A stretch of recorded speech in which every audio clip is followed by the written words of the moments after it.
Captain Bruce. Commanders, Kibby and Captain Mangles. Cat Mangus. We got Captain Baycheck on there. Hey, Jim. He's muted. Captain Justin, how you doing, buddy? Jim Bayjack, can you hear me? Hey guys, how you doing? Another muted. I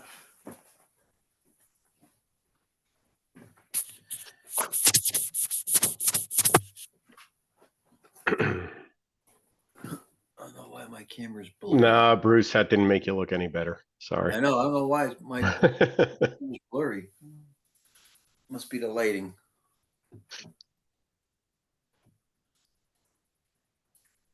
What's happening? I haven't talked to you for a while. I know. I haven't seen you all quiet on the front.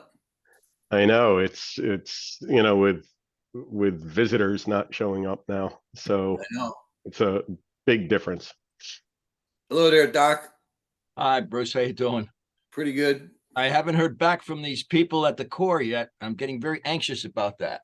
I mean, not the Corps. The Corps too. That's one of them. DEP with the I don't know what the hang up is. That's a good question, and I'm going to hold their feet to the fire a little bit more. Yeah, it's just I sent a couple emails. Geez, when they got appointed, and I never heard anything. Yeah. Well, whatever. Well, Kevin Savoy said he'll get on top of getting some sort of credentials for the Harbor Masters, and it's Mary Beth Hart. Mary Beth Hart's been avoiding me for a number of reasons I won't go into. Okay. Alan, what we're trying to do is get some sort of ID. IDs for the Harbor Masters, and that includes not just Harbor Masters, but throughout the state, because other Harbor Masters have been complaining about questioning their authority in the harbor and things like that. So I think we need to move forward on that. So, well, hopefully we'll get something going with that. Thank you. Oh, look at us. We've got a quorum. We have Chairman Bartish online. We have Gillespie here. We have Amelia. So We have 6 o'clock. we might have a little bit of a not conflict of time, because not only are we having a commission meeting, but so is the town of Greenwich. And Hiltz has 4 projects in Greenwich that he has to review. Jeff has to give a major presentation in Greenwich. And I think there's a couple other items that people have to cover in Greenwich that also, I mean, the agents that have some of our projects also have to come here. And I don't know about Jim. Is Jim here? Yes, I am. Oh, thank you, Jim. Yeah. I do have one project that's being discussed tonight in Greenwich. Yeah, you too. I thought so. I thought you mentioned that too. So busy tonight. Yeah. Okay. We've got everyone we need. It's 6 o'clock, maybe 6:01. So let's call the meeting to order. Jeff, do you want to lead the Pledge of Allegiance? I certainly will. I pledge allegiance to the flag Flag of the United States of America States of America. and to the republic To the republic for which it which it stands, stands, one nation, one nation, under God, under God, indivisible, with indivisible, liberty and with justice liberty, for all. justice For all. Very, very, very good. I will call a roll if you just respond with present. Matt Gifford, Present. Lori Jones. Oh, you're muted, Lori. I see her I see you though. Alan Kibbe here. Jeff Mangles, here. Chris McDonald, Present. Mike Matthews. Dr. Pinto Here. and Chris White. Here. All right. Alan, can you hear me? Now we can. Yeah. Yeah. Okay, now. Yep. You were muted before, but we could see your countenance. So it was all good. Amelia, do we have anybody for public comment? We have one attendee, so if you would like to comment, please use the raise your hand feature at the bottom of your screen now. It does not look like we have any public comment from the attendees. Jim Bajik's hand is up. I don't know. Yeah, I wonder if I could, my project could be discussed as one of the first permit application ones, so I can then scoot over to the Greenwich meeting and hopefully hook up with them on my other project. Jim, I certainly have no problem with that. If the commission members have no problem with that, we can certainly move along to accommodate. 'Cause We have approval of the October 25th minutes next. Is there a motion? Make a Matt. motion for that. Second. Dr. Smitto, Yeah, I second that motion. any discussion, any changes? All in favor? Aye. Aye. Minutes are accepted. Dr. Pino, it's time for the application review committee. Okay, so we're going to be doing, and moving out of a little bit of an order, we're going to do item number 3, which is the 132 South Water Street Certificate of Permission. This is an application at, again, 132 Water Street, the LLC. And what they propose to do is reconfigure the marina finger floats and a bulkhead float to enhance the safety during the mooring of boats along the shoreline. The proposed dock modifications and improvements entail the following changes. Excuse me. They want to extend a 4-foot by 190-foot float to a 5-foot by 204-foot float along the southern property boundary.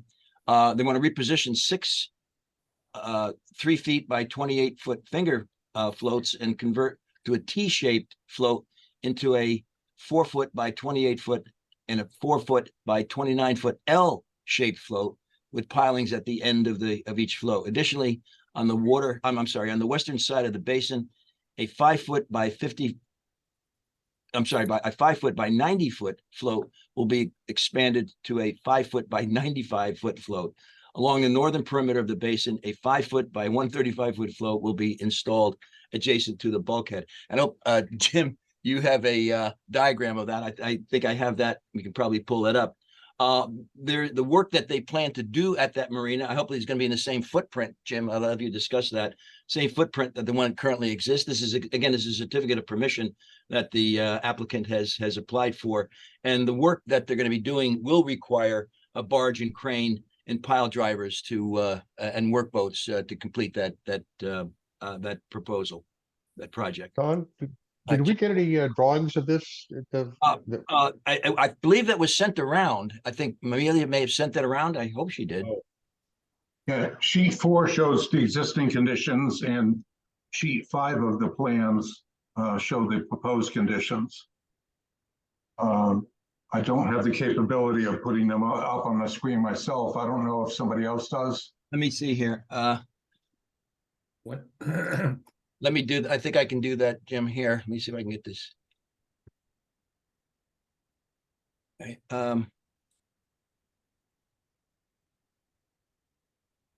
let's see, Amelia, let's see, how can I go share? Yep, you should have permission to share. Let's see, what do I want to do? Where is that here?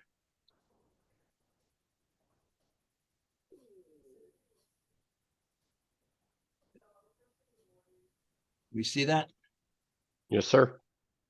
Is that large enough? You bet. Okay, Yes, so go to, yeah, once you wind down to the plans, yeah, wait, let's see. Let me get go to sheet 4 first.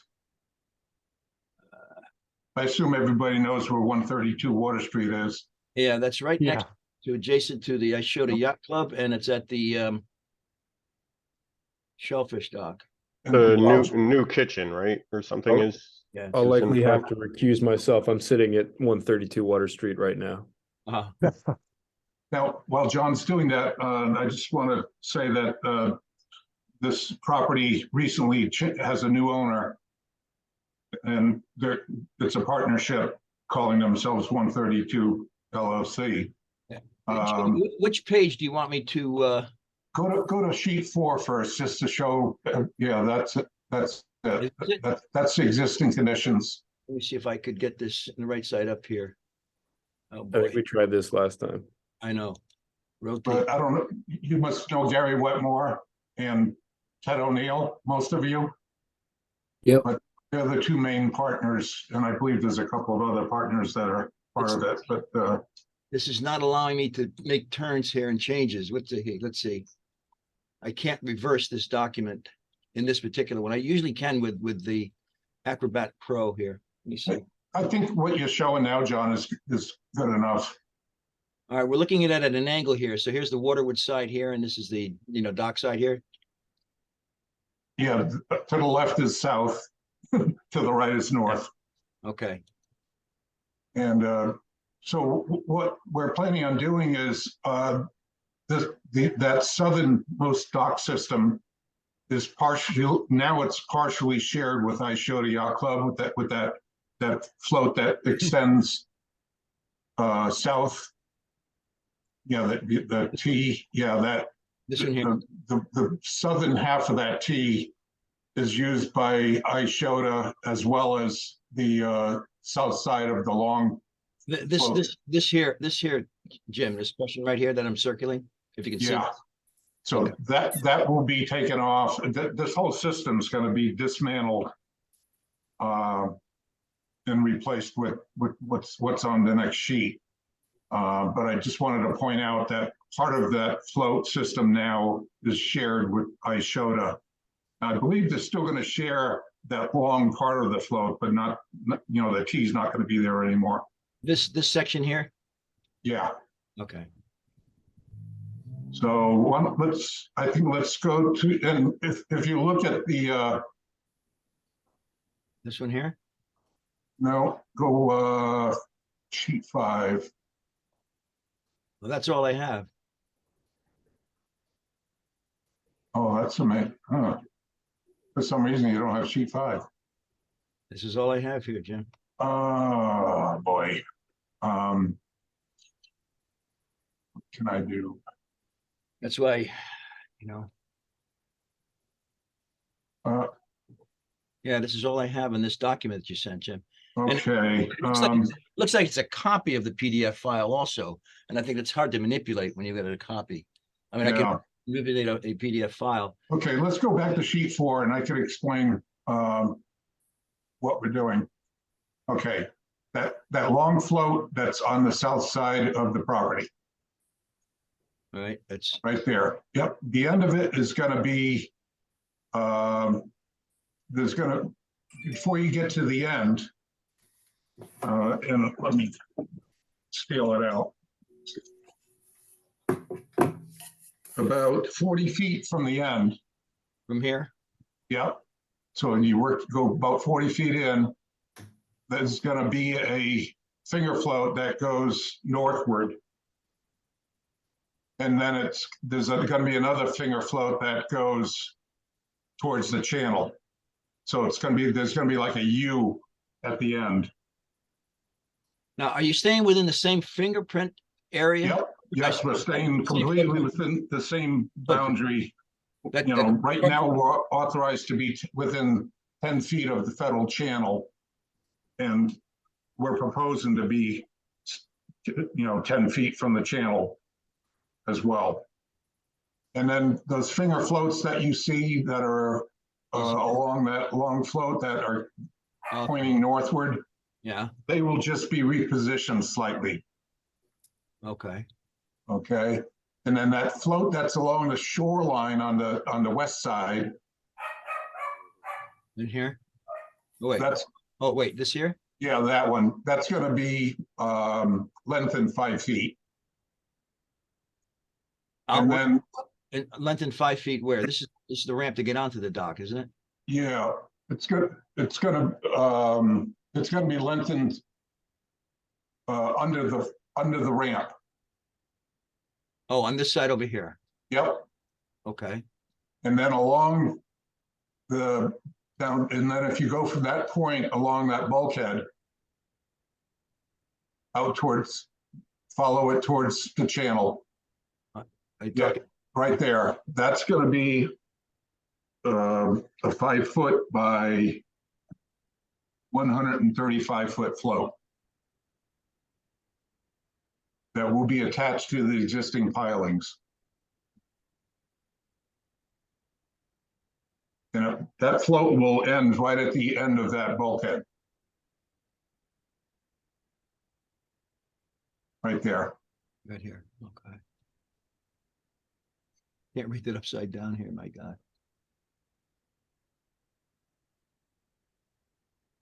And that's what we're proposing. There's, I mean, obviously, there's no dredging required in this area here as well. You know, No dredging. and then, And the number of slips will not change either. They can fit 22 boats in the existing configuration, and that's what they're gonna end up with. all right, in your diagram, you'll have, now, but you'll have, indicate where the channel line is here. Yes, and we'll show that we're still gonna be within the 10-foot border. John, I can get you the, plan, I can email it to you. Yeah, I would No. like, just for the record too, Jim, I'd like to have the complete set of plans, just at least. Yeah, on the record. I don't know why that one was left off. So I will definitely send you the complete set. Right. Yeah, can you The send central it? channel is shown at the bottom of what we're looking at now. I'm sorry, Federal channel line. I'm sorry, Alan. So the federal channel is shown on the drawing, Right. federal channel limit. Oh, I'm sorry, here it is, yeah. Yep. Yeah. Okay.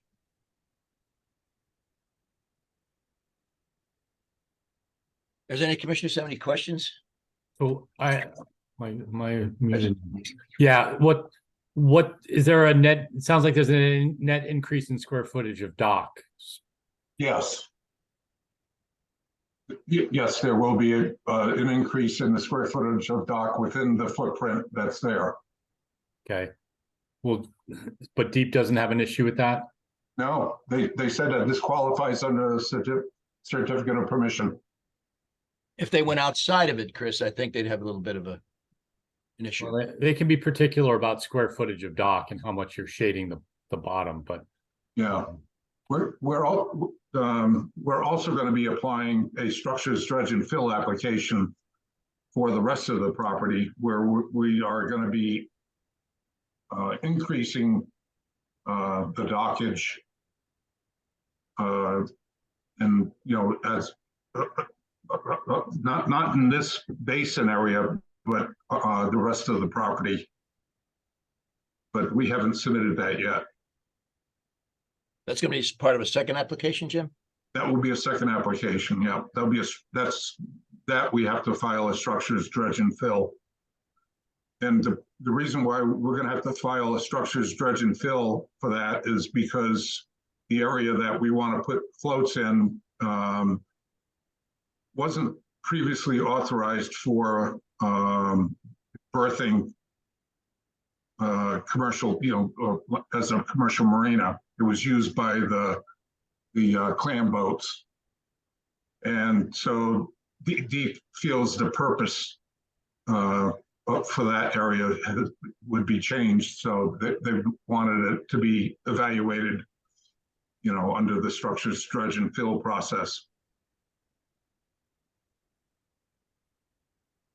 But that's not what we're discussing tonight.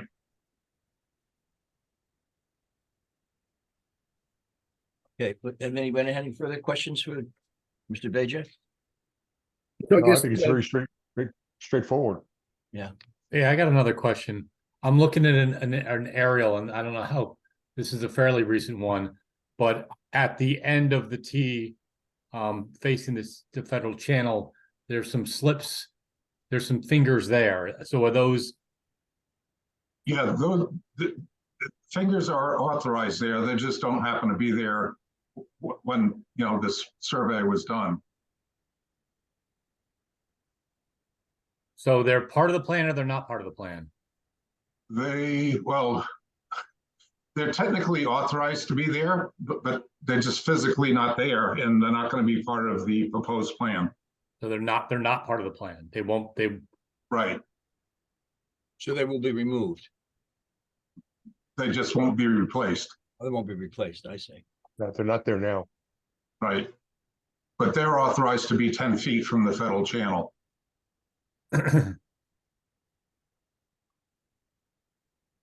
So is the T 10 feet from the federal channel? No, the fingers that are authorized off the tee.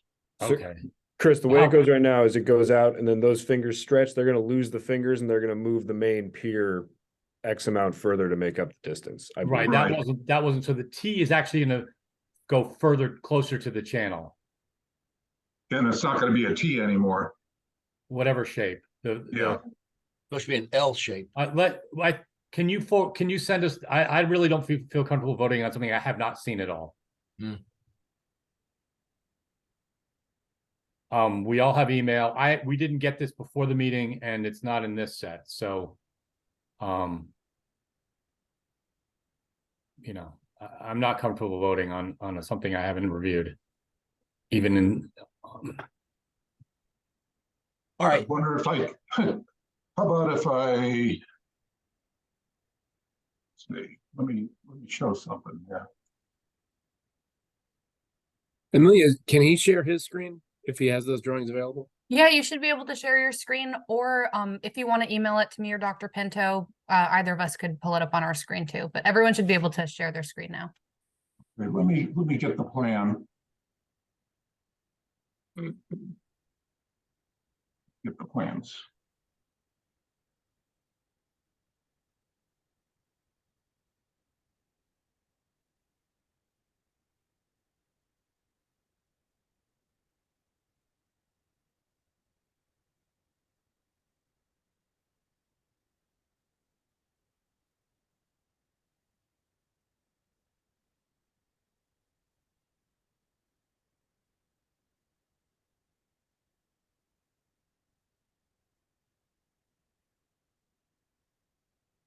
Okay.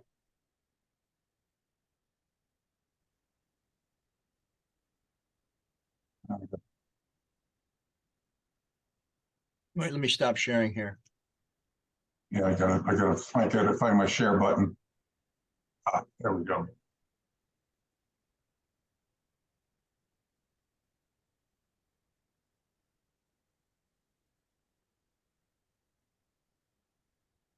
See that?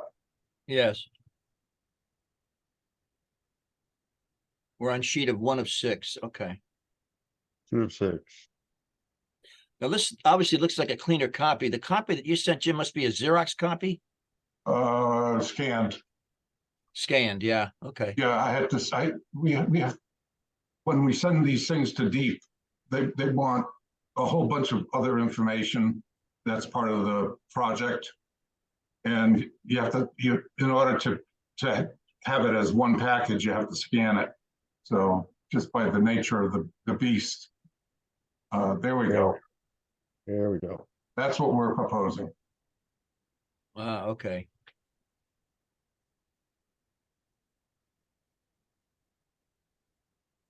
Jim, would you be able to send a copy of this PDF just so we have it on file?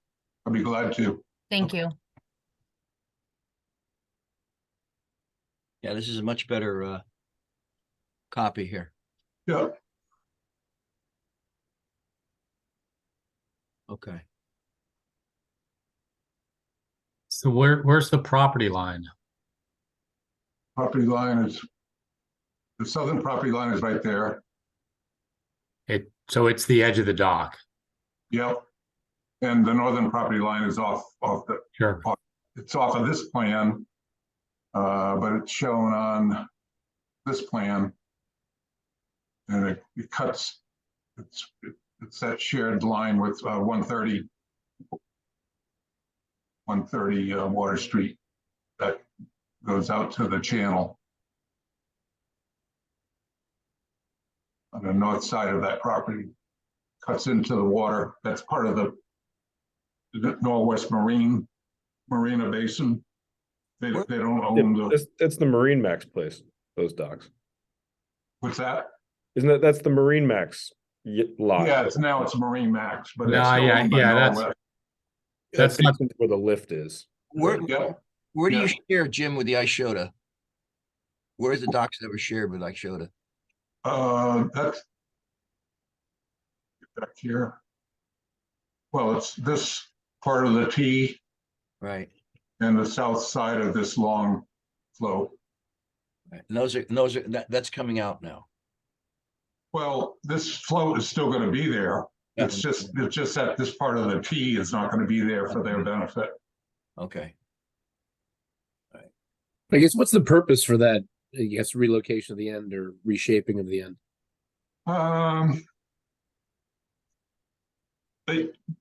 It's different size boats they want to put in that area. Right now, those small finger floats that stick off of the end of the T, they're so short and the channel is so close, they can only put small boats there. And they'd rather have this other design where they're still not going to lose any slips, and they can put somewhat larger boats on the end, because it's easier to berth the larger boats when you just come straight off the channel. Chris, does this satisfy your question? Well, my question is, does the new dock encroach on the Shoda's property? No.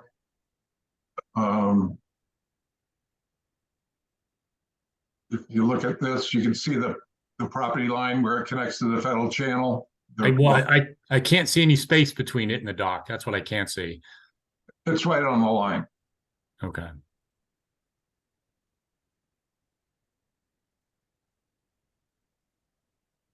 It's been like that for many years. I guess they have a pretty good relationship with each other. Are we place where we could have a motion? Yeah. Chris, I'd like to make a motion. who's that? I'm sorry, Matt? Yeah, doctor. Yeah. But with our current with your standard language. Okay, yeah, because as far as the use of barge and work boats, we have our standard language as far as that's concerned with regard to the harbor master. And certainly any debris during the construction process doesn't do any damage to water quality. And certainly that the new proposal sits within the same footprint, because it is a COP, same footprint of the previous applications. Anything else you wanted to comment about, Chris? Well, I mean, do we need to say that it needs to be entirely within the property of 132 Well, Water Street? that's part of the COP application itself. But as I said, we can just make mention of the standard verbiage with regard to during the construction process, and assuring that any debris, any construction material doesn't certainly wind up in Long Island Sound. Those are the two main concerns that we usually have as far as interrupting with water quality. Other than that, I have no problem with the project certainly going forward and being consistent with the harbor management plan. Is there a survey required for something like this, post-construction? Yes, the I'm deep curious. will require a post-construction review. It doesn't necessarily have to be another survey, but the site has to be examined by a licensed surveyor or engineer. And then there's a certification form that gets filled out. yeah, and we would get an as-built survey. Well, the thing is, if it's somewhat out of conformance, then DEEP usually asks for an as-built. It's this compliance document that they mostly rely on, that's signed and stamped by, like I say, by a licensed engineer or surveyor. Right. So it's not technically an as-built. It just confirms that everything was built in accordance with the permit. So we have a motion, John. Is there a second? John, Yeah. wait, Alan, Lori, I'm sorry. Can Yeah. I make a comment? I thought that, Dr. Pino, when you said it's consistent with the harbor management plan, that means that it adds benefit. But really, because in my opinion, this is no objection because it doesn't hurt or it doesn't improve or not improve. So I think wouldn't the vote, Well, I don't know the if that, motion, I don't know if that's what it means, Lori, as far as, that it actually an improvement that we do have standard language as far as water dependent usage. And that's this doc. wouldn't it be no objection? Well, it's not that we don't objection. It is the whole project itself, based on what we've had in the plan, is consistent with policies that we have in the plan as far as marinas, building marinas, that type of thing. That's as I was referring to. It's not that it's going to add value to the property owner, to the waterfront. Certainly, maybe the reconstruction. They're going to be putting new equipment in. I would imagine certainly add somewhat new value to it, but I'm not exactly sure if as I said, I have no problem. If anyone else has a problem saying that it is consistent based on the fact that it is a water dependent use. It is a marina designed for that particular purpose. And there's again, staying within the same footprint of the previous COP. And well, like I said, I have no problem with being, it certainly is consistent as a marina. That's it's we're referring to, but anyone has any objection, as far as that,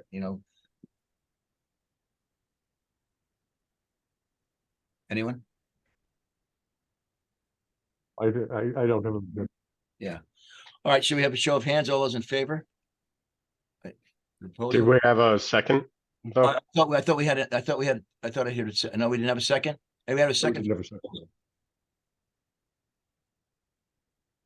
So we had Matt Gifford who made the motion. Yeah.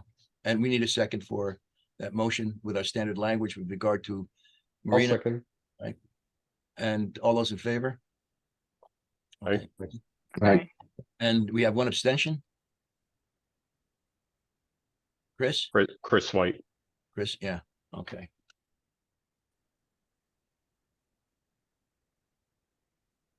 All right. Any opposed? Any opposition? So moved. All right, Jim, thank you very much. We'll get that. Jim.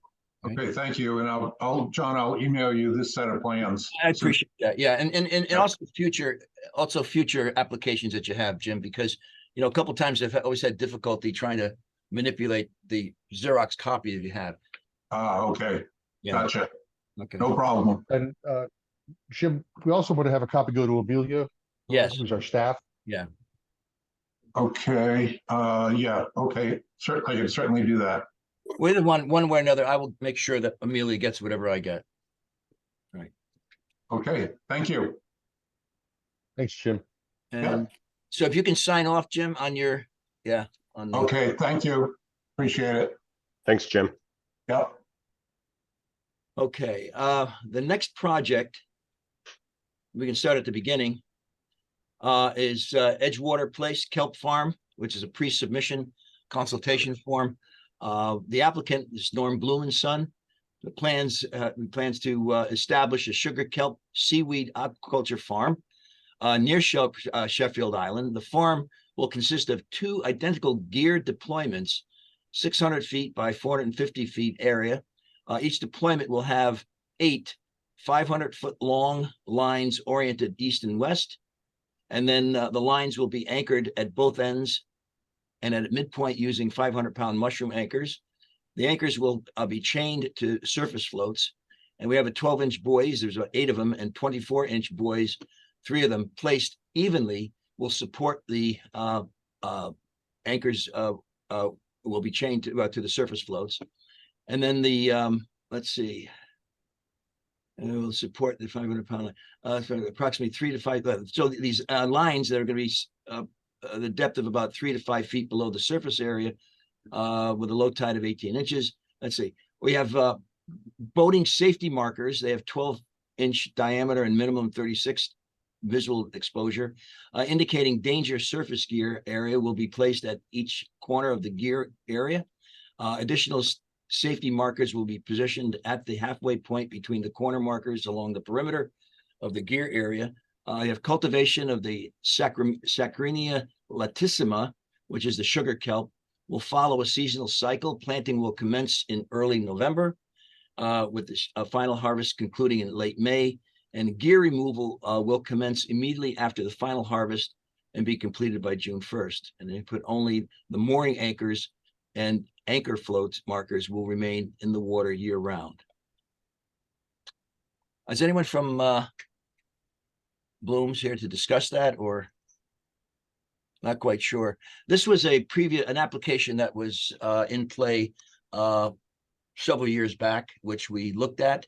As from a position of where the kelp farm was, that we had no objection of where it was located in the depths of water outside of Sheffield Island. And I think that was sent around. Would anybody have any comment about this? Yeah, didn't we approve this already? We approved it last year, I think, or a year before or something. Steve Bartosh has his hand up. Steve? Yes, Steve. Hey, thanks, John. So it's my understanding that there's no change to the gear that's out there at all. And Right. this is basically a simple name change to Captain Bloom from the former fisherman. But the state is basically making him do everything from scratch. So what both of our commissions approved last time was part of the paperwork. Turns out the state came back to them for this portion that is being discussed tonight. So the Shellfish Commission resolved, had no issue with it, and we're signing off on it. Oh, good. Yeah, I didn't think you would, because and apparently this is part of a major project that they have in the Quinnipiac. I think it's Quinnipiac River. I think there's a couple of these projects going on with, I guess Charles Yarish has been spearheading the formation of these kelp farms, which I certainly have no problem with, as long as it helps maintain water quality, which the kelp certainly does, and improve the fishing in that area.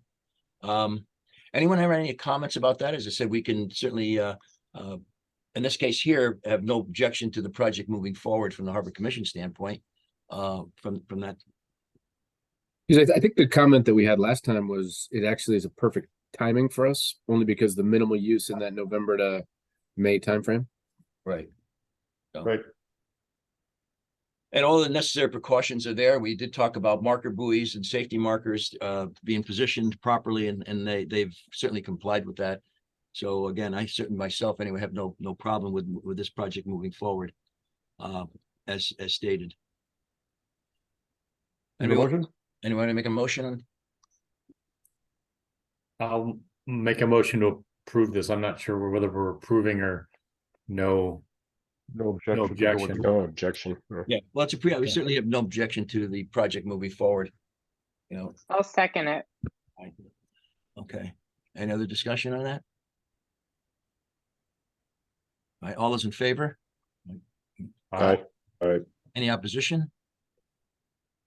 Any abstentions this time? No? Okay. All right, so moved. And I'm moving on now. I think this is a project that is done by Mr. Hiltz. I'm not sure if Mr. Hiltz is here.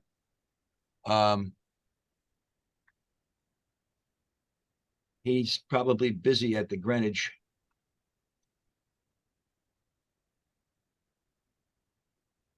We can move forward with the, if you want, we can hold off on that, give him perhaps another go around with one of the other applications that we have, and that is the Veterans Park, the Vets Park Marina. We have that, Alan, on the agenda. I think you put that on the agenda. I just put that on the agenda for because we mentioned it at our last meeting. Right. And the documents are posted. There's on the agenda, there's a link, but it's a structures dredging fill and tidal wetlands determination. So there's no detailed drawings of the docks or anything. The only observation I had from those drawings is the place where we have a slip or alongside docking position is for the slips are missing. There are slips there now, or in the present time we don't have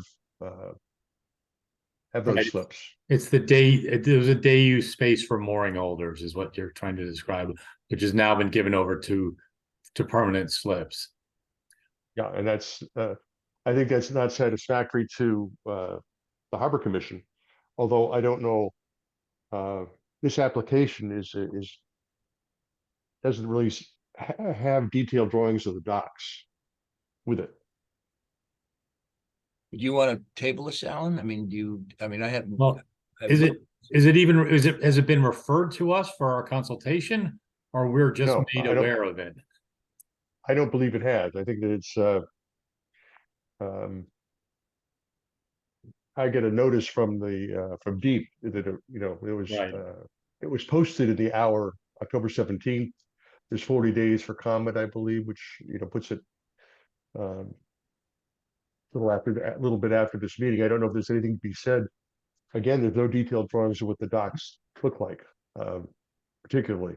And I'm not expert enough to know again, this is a, structured dredging and fill application. I don't know if they have to show, what's on the docks. And I would assume the finger locations have to be correct. So I don't know if we should, note that now, Well, like I said, in the comment period.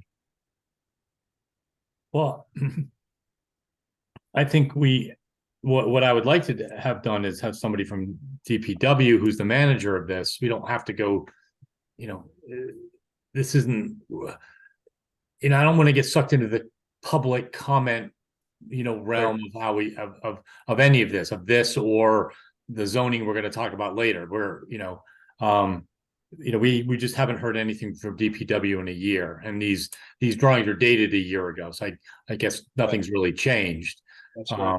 And it's been in limbo since then. But in terms of, in this information, I know we were approached as a commission. I've been approached personally, and also being a mooring holder out there. I mean, they could, if they dedicated the backside of it to, to day use slips, but that end piece right now is used by, I assume it's Norm Bloom's, mooring barge that he, it's a small thing, but that's sort of permanently on the inside there.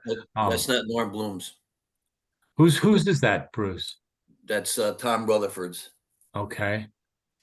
I've never seen it move. I mean, I don't know what his deal. I don't know what his arrangement is with Parks Department, but it's that I don't know, but yeah. Okay. I mean, does he do any work for us, or does he? He does. Yeah, he does in the Okay. East Channel. Yeah. He used to I keep think it it's over to East important. Norfolk Boat Club forever, Bruce. That's Yeah, only yes. during the off season. Of East Yeah, Norfolk. just like November on, but Yeah, that's he usually moves it. Yeah. Yeah. Well, There's Yeah, going to be a it's lot of very unused. There's going to be a lot of unused space in the back of that dock because they're not putting any slips back in the back. I mean, right now it's basically only used. The back's only used for dinghies, and only on the southern half for dinghies. So that's the position where that buoy, where the buoy barge is the spot that would be most useful for day use for mooring holders. How much water is there, Chris? Well, right now you use the other side, so it's only 5 feet closer to the shore than 4 feet closer to the shore than you would be otherwise. You know what I'm saying? You're just moving so there might be an issue for a deep draft vessel, but then you can't use it at dead low tide. That's all, I think we're renting out moorings all over the harbor that need a place to come in and take on crew, take on food, take Yeah. on water. That has to be, accessible kind of Right. almost any tide except for maybe a deep tide or something like that. right. I just think we ought to get on the record that also there should be electricity and water out there Yeah. as well. Again, because that's an access point for our whole all our public moorings. Yeah, there is electricity and water now, so I would assume they would it's replace in kind, but who's Yeah. spearheading this? But besides race, but is it anybody at is it Parks and Rec or planning and well, DPW is managing the contract. Yeah. DPW is managing, they did the RFP and they're managing the design because they have the engineers. Well, Apparently it's. Rexon Park is the owner of the facility. Right. So apparently there's a number of shortcomings because we haven't really seen the final product. If this is, I know this is a sort of an old design, not an old design, but I think other things have been apparently missing according to what I'm hearing. The other thing I heard too, Chris, and correct me if I'm right, because we had an agreement when we realigned the East Basin that any work or not any mooring holder in this area had, even if it's out of town, has equal access and to as a resident to having a space on that without any additional cost to them. That's according to the Army Corps of Engineers, since we're in the navigation anchorage. Right. Area. And as I understand it, there was a slightly different fee schedule for that, but that's sort of not right now. But I think those are concerns because that was a part of the contract, not a contract, but an agreement that the Harbor Commission had with the Army Corps. And there still has to undergo a 408 permit application in this for the area working in it. I don't think the Army Corps has seen that yet. I don't think so. And you're right that the last I saw the fee schedule is a different fee for non-residents.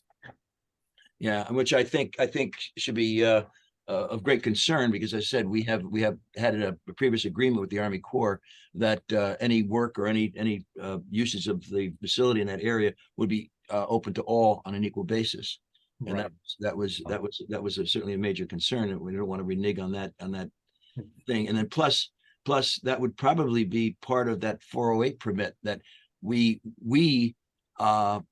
should have a say in, which is something that I'm trying to get comment about with regard, from the Army Corps. I've approached the Army Corps with that because there's been an issue with other harbors in the state of Connecticut that 408 permits should be I forget what the term is called, that we are a non-federal participant in that project. And since the harbor commissions have a harbor management plan that the Army Corps relies on some sort of comment from the Harbor Commission and a 408 process.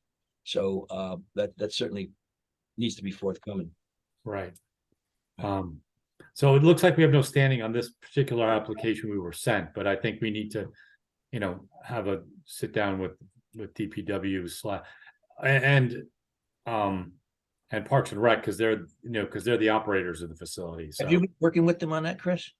I was until the last time I went to a meeting with them was like about a year ago. Oh, okay. That's when the 60%, I think, and it was 2 years ago the RFP came out.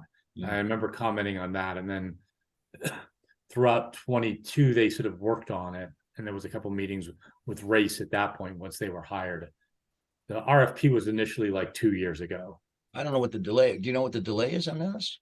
I do not.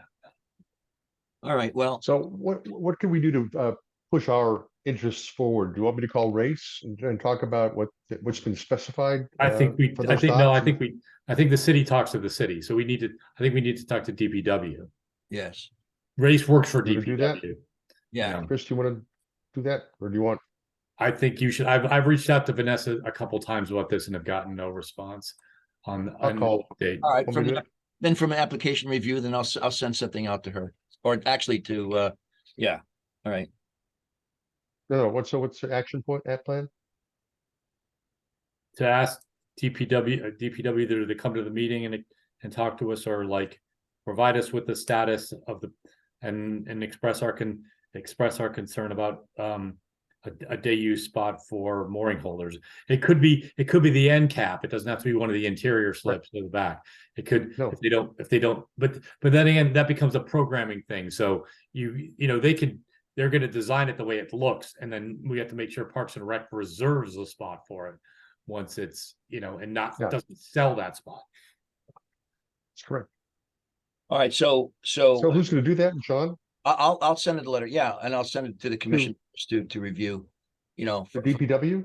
To DPW. Yeah. Okay. All right. To review the 42 Seaview Avenue application. Okay.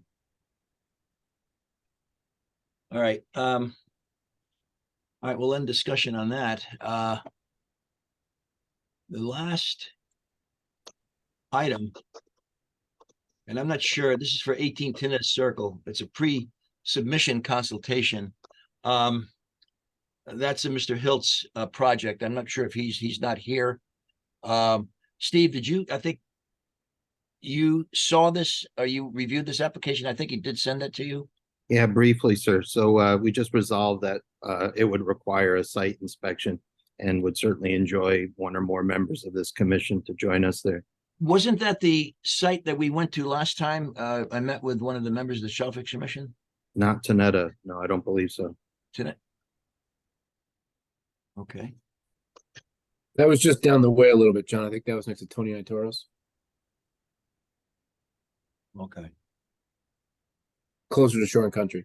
All right. Yes, that's correct. Yeah, that was correct. Yeah. Well, I mean, we can discuss it. As I said, it's a pre-application. They still have to come back with a application to us. We could either have any objection to move, or we can object or have no objection for the application to move forward on a proposed plan to DEP, or table the matter. I'm gonna wait to hear from Mr. Hiltz again. Anyone's pleasure on that?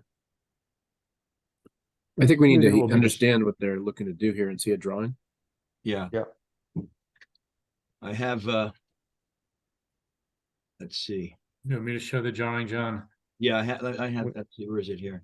Let me see if I can get that here. I got you, John. You got it here, share screen. We're Oh, good. okay. There we are. Oh, you got it? All right. Right, so Yeah, I have it up here too. Okay. So let me, so what they plan to do, what Brandy Stroll proposes to replace an existing parking facility with a 4-foot by 60-foot pier supported by pilings. And the project also includes relocation of a 12-foot by 16-foot elevator lift, the additional of a 3-foot by 32-foot aluminum ramp, and installation of an 8-foot by 20-foot floating dock anchored by pilings. The proposed modifications are intended to enhance access for private recreational boating purposes. So that's the, this is the existing right, here with the pier, ramp, float, boat floating dock. lift. And that's the floating dock. 10 by 10, 12 by 16 lift, and then I'll go. Let me scroll down. We did Proposed this like plan. last month. We reviewed this once before. So they're going out further. Is that what they're doing? They're now going 97 feet out. Yeah, but it has come back to us for some other reason tonight. I don't know off the top of my head what it. I don't recall, Alan, that I don't have any other application from 18. Tonetta. My understanding, it's come back because of the extension. That may be. Or something wasn't shown on the drawing we saw last time, but we've seen these drawings before. Have we? Okay, well, All right, and Steve, you're requesting a site visit for that? Yeah, I would. Yeah. I'd maybe ask the commission if it so chooses, maybe to table this at such time that Mr. Hiltz could present and we all could see it. I mean, we're just sort of interpreting his drawings, which are not surveys. Right. It's gonna be significantly farther out into the harbor. yeah. It's a little north of 3 times the current dock. Mm-hmm. I think the folks next to them have a lift, but I don't think it's very far. Just Yeah, they judging from both the have- aerial. Well, they have, so so they have a lift now and they have this dock and it's 40 feet from the seawall to the end of the dock. And the new one is 97 feet from the seawall to the end of the float. Okay. So they're doing a timber pier that looks at least 50 something feet. And then That's 60. 32-foot aluminum. 4 by 60. They got a 60 feet, 4 by 60. Oh, 60, here you go, 60-foot. Yep. And then the ramp, and then a larger 8 by 20 float from a 10 by 10 float. Right. And And then it's keep 97 feet total. 97 feet total up from 40. Wow. They're probably trying to get into deep water for a bigger boat. Yeah, Right. I think we need Mr. Hiltz to It's Aaron, super I think that shallow we in there. need They to, got It's a- really, yeah, it's very Yeah. shallow there. Right, yeah, here you're, can you see your depths here? Sorry. Yeah, 3 yeah, acres. it's mud and, So here's, yeah, mean low water, Right. so. yeah. And that's where in the current, so the current dock is mud at low tide, it looks like. That's certainly, that's aggressive. And that's a shellfish resource area too, Steve, correct? That's what it says. Yeah, so here's an image. This looks like low tide. Yeah. Yeah, Where yeah, the it gets current really one- low around there. Yeah. Doesn't show the neighbors, then maybe it's pulled for the winter. I think the neighbors is the one above them, though. Yeah, the Well- only the one above them has a lift. That's Yeah. 60. Well, this one shows a pretty long one to the south Hmm. and a lift to the north. Right. You got to go a ways though. You got to go like 5 or 6 houses down. That's to the end of Blackstone Drive. What Yeah. you're showing there. That's like another street down. Yeah, I don't know where that. I think that the proximity looks a little. All right, we'll wait for Mr. Hiltz. We'll get some additional information from him when he's Okay. available. Yep. And so we'll table this application for now, just moving along. The last item that we have, Alan, is the comprehensive rezoning proposal that they have for the waterfront and coastal area. They plan to have a public hearing, isn't it? On the Yes, on the The 5th, on the 18th. No, I'm sorry, on the 21st. The public hearings are on December 5th and 6th. On November Right. 21st, they have a session where planning and zoning staff will discuss the changes, and then there'll be a chance for written comments, but the official public hearings are on Tuesday, December 5th and Wednesday, Yeah. December 6th. Yeah, because I'd like to listen to that comment period. I know this has also been resubmitted back to Deep for review, and I don't think they have completed their review on this application yet. Is that true, Amelia? From what I know, I don't think we've received Deep's official comments yet, but I know that about a week or two ago, we sent out referrals to all the agencies. Yeah. And Steve Kleppen, the Director of Planning and Zoning, is here, and he can better answer the Deep question probably. Oh, okay. Because I would certainly like to review, have the, go through the application, because I think there's been a number of substantial changes made to try to understand, how those changes were made. Going from a 4W to a 5W, or 5W to 4W. I'm happy to see that the waterfront commercial zone area has remained pretty much intact. But then I guess somewhere the upper harbor has changed from a 5 to a 4, and I'm not sure if I really understand why that was done and how that was done and what it really means as far as the waterfront is concerned. Still expanding, in a floodplain area as well. So anyway. John, Steve has his hand up. Oh yeah, I'm sorry, Steve. Wasn't able to, yeah. Steve. Sure. Thank you. So we actually met with Deep yesterday. We met with 3 folks from Deep, myself, Brian Baker, Tom Livingston, and Jessica Vanashek were on the call. So we had a good conversation with them. They had some questions about some of the changes. I can address a couple that you just brought up as well. So within the coastal jurisdiction line, the 100-year floodplain, there's only 4 parcels that are proposed for upzonings. That was one of the chief things that they talked about. 3 of them were just, as you alluded to, are properties on Commerce Street.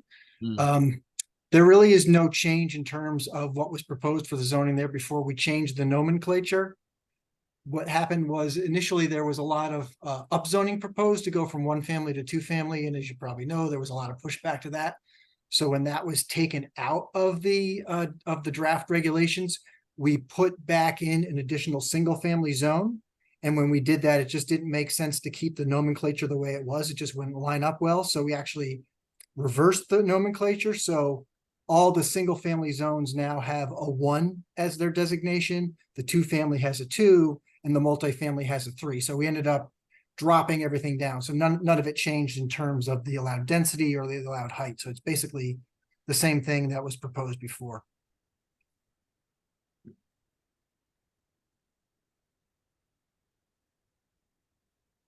Now you plan to do a complete review on the 21st? on the entire? On the 21st, we're going to just tell the public, it'll probably be about an hour, hour and a half presentation. Basically outlining the changes to the map from the initial presentation, talk about the areas still proposed for upzoning, go over the change to nomenclature, go over some of the technical changes that were included, as well as some of the new uses that were added. And I know specific to this group's concern within the CD 3W and 4W zones, we do now include all the marine commercial uses are also allowed in there. Also of note for you guys is actually there's, I think, almost twice as much marine commercial zone as there was existing on the proposed map versus what's exists today.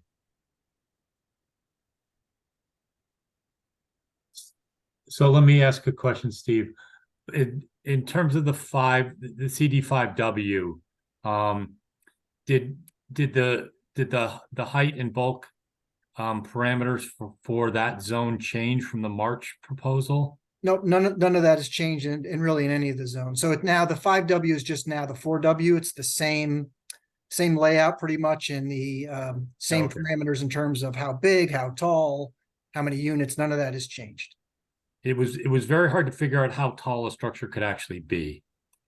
Yeah, that's right in the code. I can pull it up and show you if you like. Yeah, sure, go for it.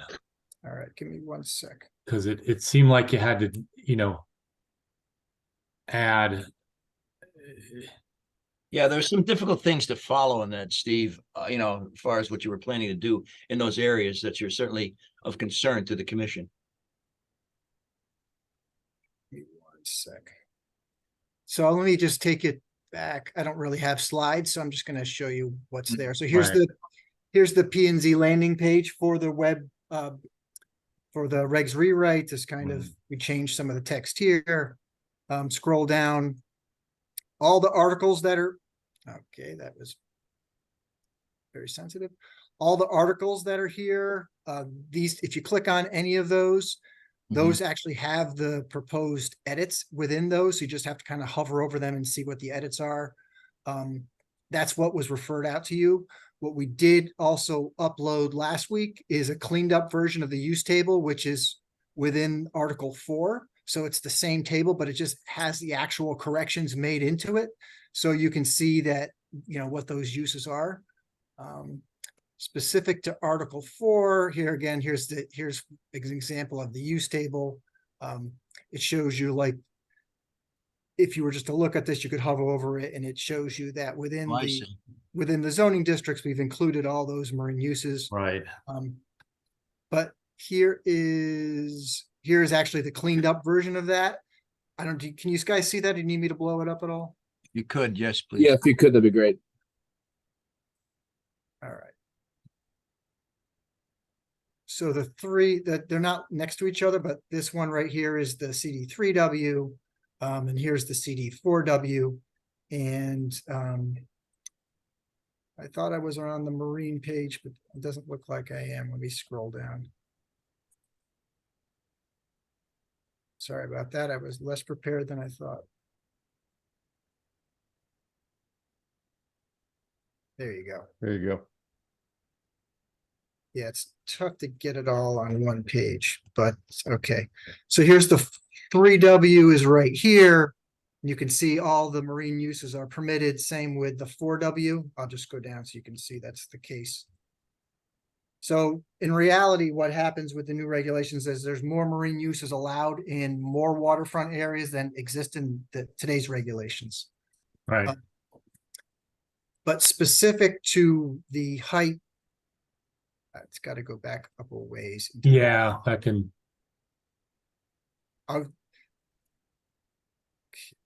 We're in the right section at least. Okay, so Right. this is what was the 5W, but as you can see, if you hover over it, it's changed to 4W. Right. And one thing to point out, what actually very specific to what you asked about earlier, where the ONG site is today and where the Divine property is on the east side, which basically abuts the river. those properties today can do 6 stories with 1 unit per every 500 square foot of lot area. The new regulations drop that down to 4.5 stories. So you're going to get less density in that area than you could. Same allowed 1 per 500, but you can only do 1.5 stories less than what exists today.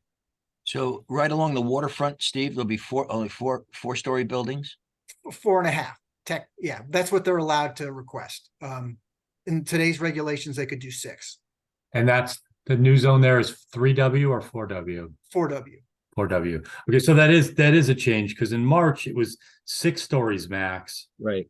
Yeah, Well, when Right. we made the change, yeah, the initial draft, it was that, but then when we were Okay. working on the waterfront amendment to the POCD, we dropped it down at that time. Okay. Let me find the height on here. But does it still allow for, an extra high, a ground floor level of something like 25 feet? Yeah, you can see, I have that section. You've gotten there, okay. Yeah, so you can see, I'll hover over that for you. So it was, as you indicated, it was initially 5 stories, but was dropped down to 4.5. And then here's where it talks about the ceiling height. Right. May not. 13 feet from the finish. Yeah. Okay. And the reason for that, the extra change there is we actually bumped up the BFE requirement from +1 to +2 citywide. So that's why giving them an extra foot of height. Well, And also the way we look at the trying to take into account where the mechanical systems are and the floor to floor height. So that's just why that. that's floor to floor, not counting interstitial space then, right?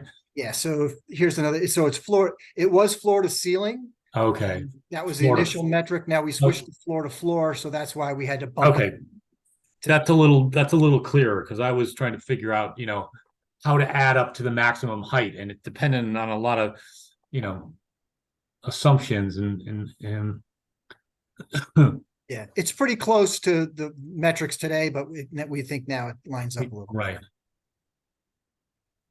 So it's base flood +2 +25 +4.5 times 13. I'm not sure how you do it half. That's basically 5 times 13 then, right? Well, the half is like, if the only reason you do a half story is just so you don't just see a flat roof, because Right. if you see 5 stories, they're going to build 5. If you go 4, they'll build 4. If you go half, you'll let them do some kind of pitched roof or a sloped roof. So it gives them some design options. Mm. And then we just kind of control with the half story, the volume of that space. We don't really care what they do inside of it. It's just more so making sure the roof slope is not too steep, or, they're not dormering out the whole thing. So it looks like a full story, that kind of thing. Yeah, Steve, I think the work you've done is really a great job of listening, and it's remarkable how it's presented. I spent a few hours this afternoon kind of with those with that presentation you just were sharing, and it really is a tremendous amount of work, and all the information seems to be really easy to find and see where the changes are. It's just I think it's very well done. Let me show you one other thing quick, which might help you if you have questions, which I neglected to mention. We also, if people don't want to scroll through the document itself, you can at the bottom down here, see where that is. It's kind of towards underneath the staff memorandums heading.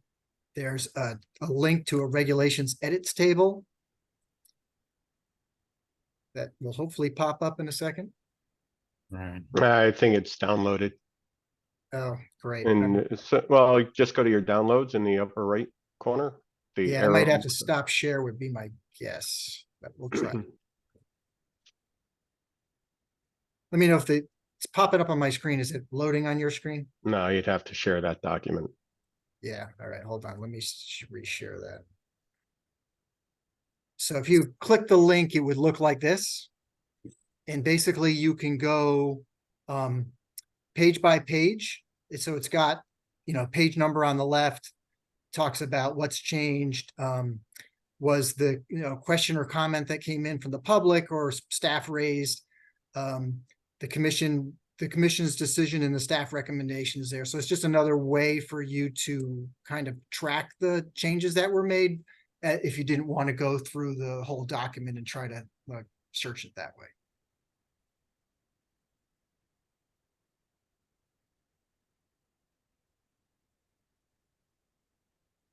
So I'm trying to figure out, like, on Water Street, what the maximum height of building would be allowed. It's the same as it is today, so we didn't change it. So I think marine commercial's 4 stories. It's whatever it is today. I'd have to dig it Well, up. it's 25 feet plus, that's the first story. The next 3 stories are 13 feet. That's 64 feet, plus some sort of dormer, add another 10 feet. And then you actually have to boost the whole thing up 2 feet above base flood elevation, which means your ground floor is going to need to be 4, 5, 6 feet above grade.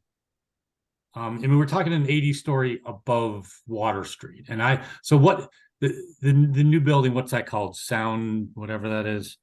How tall is that new building? The new Harborside or Harbor.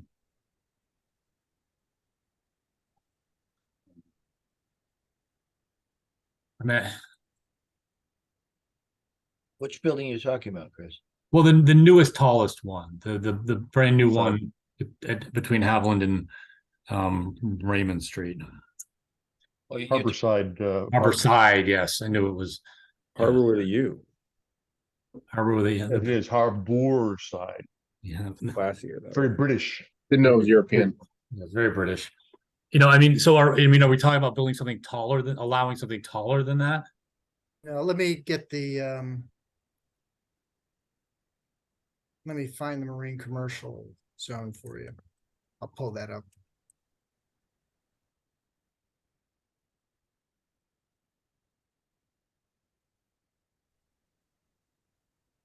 I mean, I am currently in the marine commercial zone and I am on the 4th floor of a building currently. So if Yeah. it's what it currently is, then Well, with but these have a double height first floor provision, and this new marine commercial, which sort of this, your building does not have that. right, but we do have like 30, 40-foot ceilings up here. Yeah, You've been to my office. I've been to your office. Indeed. Yeah.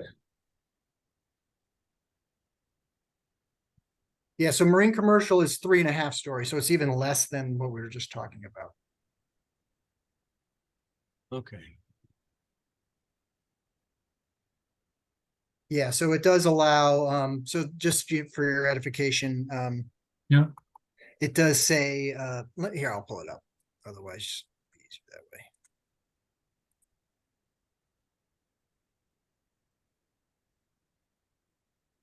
See that on the bottom there? Which part? Yeah. May not exceed 10 feet in finished floor and finished except for business, commercial office, lodging. Is that the current? Is that what you're saying? The current one is Right. No, that's what's in the draft. in the zone. draft. Okay. And right up above, up here where I have my cursor, it's a 3.5. So it's a story less than what we were just talking about on Commerce Street. That's on the water. That's on the water side, This is Water Street. Yeah. Water Street. But on the What zone is we showing on here? the east side, on the east side of the street. Right. The east side, which is the east side of Water Street. Right.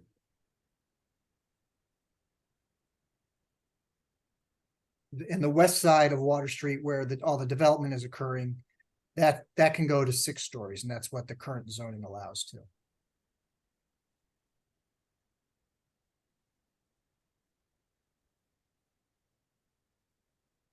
Okay. This is from where, Steve? This is from Washington Street down to the South Norwalk Boat Club. Is that marine commercial now? Yeah, from there's that top parcel just below the bridge, which is in the Washington Street Design District, that very first mixed-use property there. It's got Right. 2 buildings on it, one in the front, one in the back. But Yep. then the rest of the properties down to where it just becomes solely residential, that's all marine commercial. You're talking 68 and 68 Water Yes. Street down and down? Right. That's the old district that's being amended. There's no You- change proposed for that area now. That was under consideration when we came back. We were here before talking about the POCD amendment, but then we pulled that out. Yeah, it used to be 4W, 5W, didn't it? All the way down there? Yes. Yeah. Yeah, that's, yeah. It's all changed. Now that's all considered just part of the waterfront, the marine commercial area, the whole area again. So it's all, there's no 5W, there's no 4W on Water Street now. Right.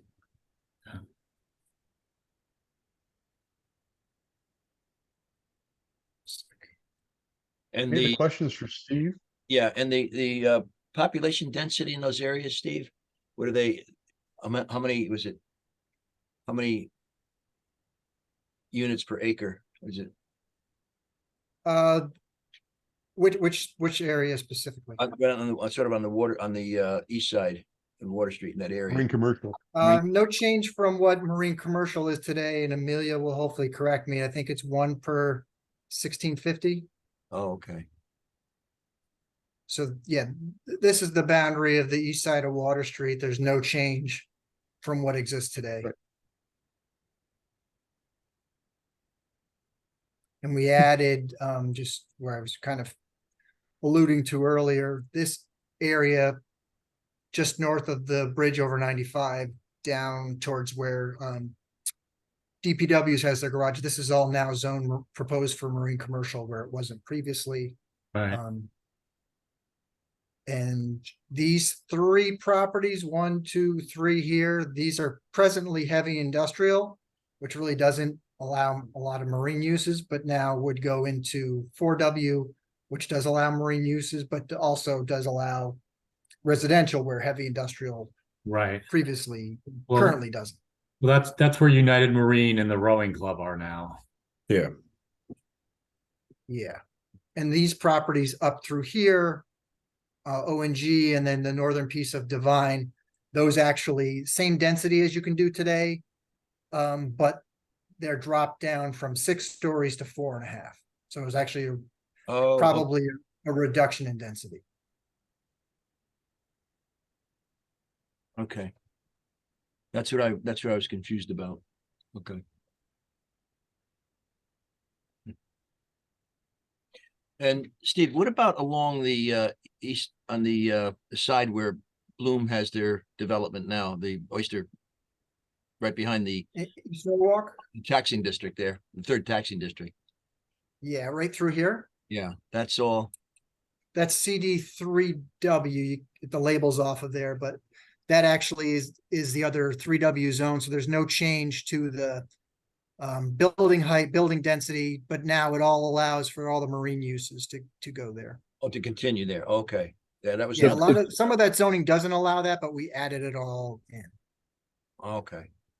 So if they ended up adding issues for kelp harvesting based on what we were talking about earlier tonight, that wouldn't be a problem. Nope. Okay. Great. Any more questions for Steve? No, and Thanks, Steve.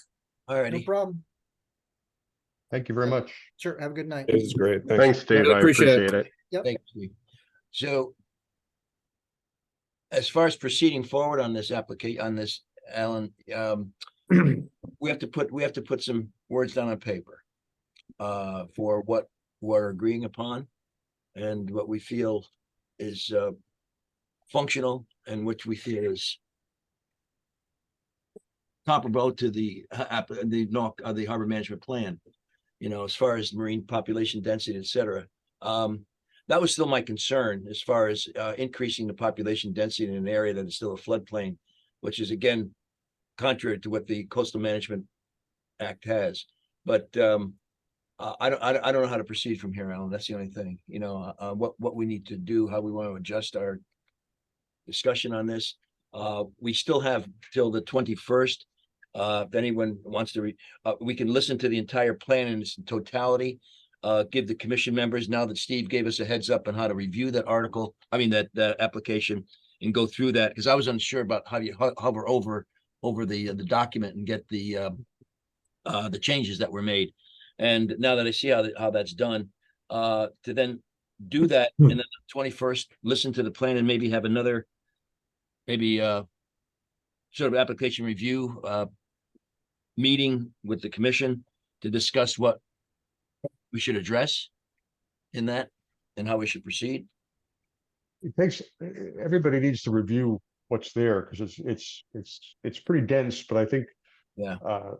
I was very impressed with how much listening had gone into what is there now compared to what was there last time we looked at it. I just was pretty amazed. I'm that the certainly marine pleased. commercial was Yeah.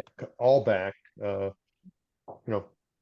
was a lot of changes, based on things that we were concerned about in our Yeah. letter. Yeah, so it certainly has to be looked at again, but like I said, I was concerned in areas, I know Lori had brought that up too, as far as the around where Bloom has their operation now, the oyster business that they have right there, where the former zoning plans would have negated the use of that area for that particular purpose, which was certainly a little bit troublesome to me to start changing what was already there, and then all of a sudden it's now out of compliance with what they wanted to do. But now everything is back in compliance. And the same thing with the extension of sort of the from the Water Street area going north to the north section of Water Street along the water there up to I guess it's 68 Water Street, where they plan to do the horizontal directional drilling. That's all remaining as commercial water use, so that certainly, and then certainly decreasing the population density, the height density again along the water. Because I know a lot of people would have a problem with having these huge, tall structures, six-story structures, shadowing the waterfront, where you want to maintain some sort of vista, some sort of view of the water with the buildings that we have now. So do you want to hold off until we listen to the proposal on the 21st? With that in mind, that we will go back and review the entire document again, and then have a meeting, Yeah, a special meeting. I think we need a meeting just to address this. I don't know if this should be application review with the whole commission. That's something we should probably think about a Well, little bit. I think the commission should read it, but then we have to the December 5th and 6th to submit comments. Mhm. Right? Because I think I It's coming very quickly, but yeah, it is. I thought I did contact Michelle, and she did mention that public comment would be extended beyond December 6th, I guess.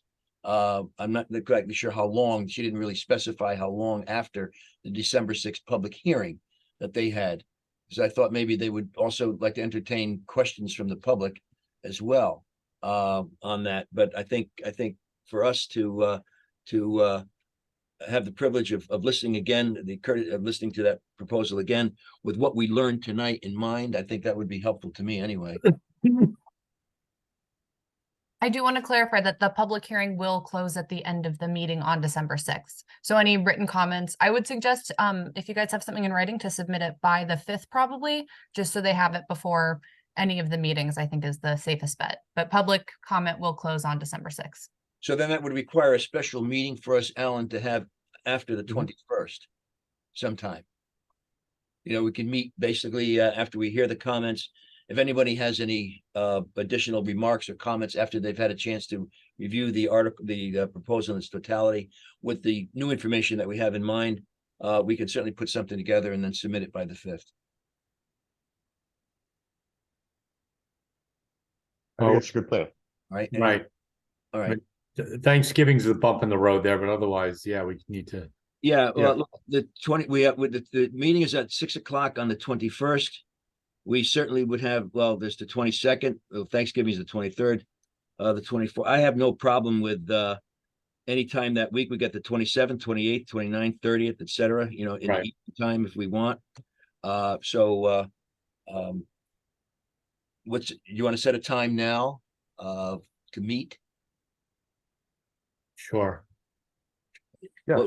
What would be a Tuesday, Wednesday, Thursday? Wednesdays are open. I mean, the November 29th. Wednesday, November 29th. That works. It would have to be later on. I have lectures at the medical school till 6:30 that night. And the same thing on the 30th, the 29th and 30th. So I personally won't be getting home probably much before 8 o'clock. On just those 27th, 28th? 28th is fine. And certainly anytime there's December 1st. That's fine. The 27th, that's a Monday. 27th, 28th. Or Is there a problem with the 27th, John? no, I have no problem with the 27th. I have a problem with the 29th and 30th. Both those dates, I'm on the chopping block till 6:30. Could you do that How's the Monday? 27th for everyone? Yeah, it sounds 27th or 28th, so I'm good with the Yep. 27th. I'm good Yep, with that the works for 27th. me. Works for everybody, 27th? That's a Monday, evening. Correct. Mhm. Okay, Now, this all has to be, if we have a quorum, it's gonna be recorded, correct, Amelia?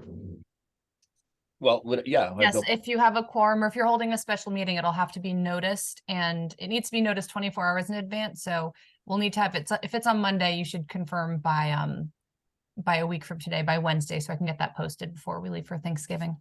Well, we can do that now, perhaps? Yeah, so we'll have Monday, the 27th at 6 p.m. Okay, that's good. And we can change the time too. That's just a suggestion, and it'll be a special meeting of the Harbor Management Commission. Yes, Yes. Okay. correct. All right, I will send that into the. And for the clerk of purpose of building. reviewing the zoning change. Right. Yep. That's the purpose, sole purpose. Oh, good. Okay, All right, I'll submit that request in the morning. great. Thank you very much. Thank you very much. Oh, yeah, that's good. All right, so that sounds a good plan. I feel a little bit more at ease now, having to go through that once before and then having to go through it, and no problem. I got it. Yeah, and I'd encourage all of us to spend a little time with it, because it's a lot to comprehend, and It is. Yeah. and it's just a lot there, but I do think they've made a big effort to make a lot of the changes we were, whining about. Not Right. whining, I was but really rattling our impressed, cage about. Alan, the scale of some of the changes they made, because I mean, Yeah. personally, I was just concerned about the changes in the horseshoe of South Norwalk, East Norwalk, that were existing marine use it by specific reasoning, and now the zoning was going to be changed to not allow that on that same piece of property. Right. That just seemed bizarre to me on multiple different fronts. But so just having that removed, having the height issue removed, talking more specific about the density issue, it seemed like the top 4 or 5 things that we were really concerned about, they've basically turned 180 degrees on. So Yeah, I Yeah, agree. I think there's a big effort, Yeah. Well, that was good. Okay, so we'll move forward with that in mind, and we'll come to our application review committee meeting. Commission will be closed. We have no more Thank comment. you, Dr. Pito. If anything else, I don't, Uh, we have nothing else. Let's see. As far as the, I don't even know if they started our horizontal dredging at Eversource yet? No, haven't- I don't think that contract was let yet. They're doing under the railroad bridge, they're doing micro tunneling, so they're working on the sending and receiving pits. These are things where instead of a horizontal drill that is a kind of a catenary deal, they dig big holes and put a horizontal tunnel, really small tunnel underneath the river. That they've started digging the holes for the receiving pit and the sending pit. The other thing, Alan, is that on the proposal for the owner who owns 68 Water Street, the DEP is still questioning whether they're going to consider his application, his proposal, which to me doesn't make any sense. I don't understand what's going on there. You know what I mean? Yeah, I don't either. Yeah, so they haven't made up their mind whether they're going to go forward with that application, even in view of what is happening right there now. So I still don't understand what's going on in the upper levels here. But that's gonna be years that secondary docking facility for the Maritime Aquarium and the Seaport Association is gonna be down there south of Washington Street, you know? It's gonna be there for a long, long time. It's not gonna be built, it's not for a few weeks, it's for years, Yeah. Right. you know? There's a lot of time. Well, no, well, that's one use, but I get the owner wants to put in, I think, well, that might change, but if that zoning area is, he won't be able to do that if the zoning is changed in an area to our marine commercial, that's gonna remain marine commercial. He's not gonna be Right. able to do what he has originally planned was to, I think it was planned to put 100 units Yes, in that area right there. that was Attorney Blank came to us with watercolors and all that Yeah, a yeah. while back. So, But that's, it's a long way off now because they can't do anything there until they're done with the Walk Bridge. You know, that's gonna be their secondary docking location, so all right, well, that's, it will drag on.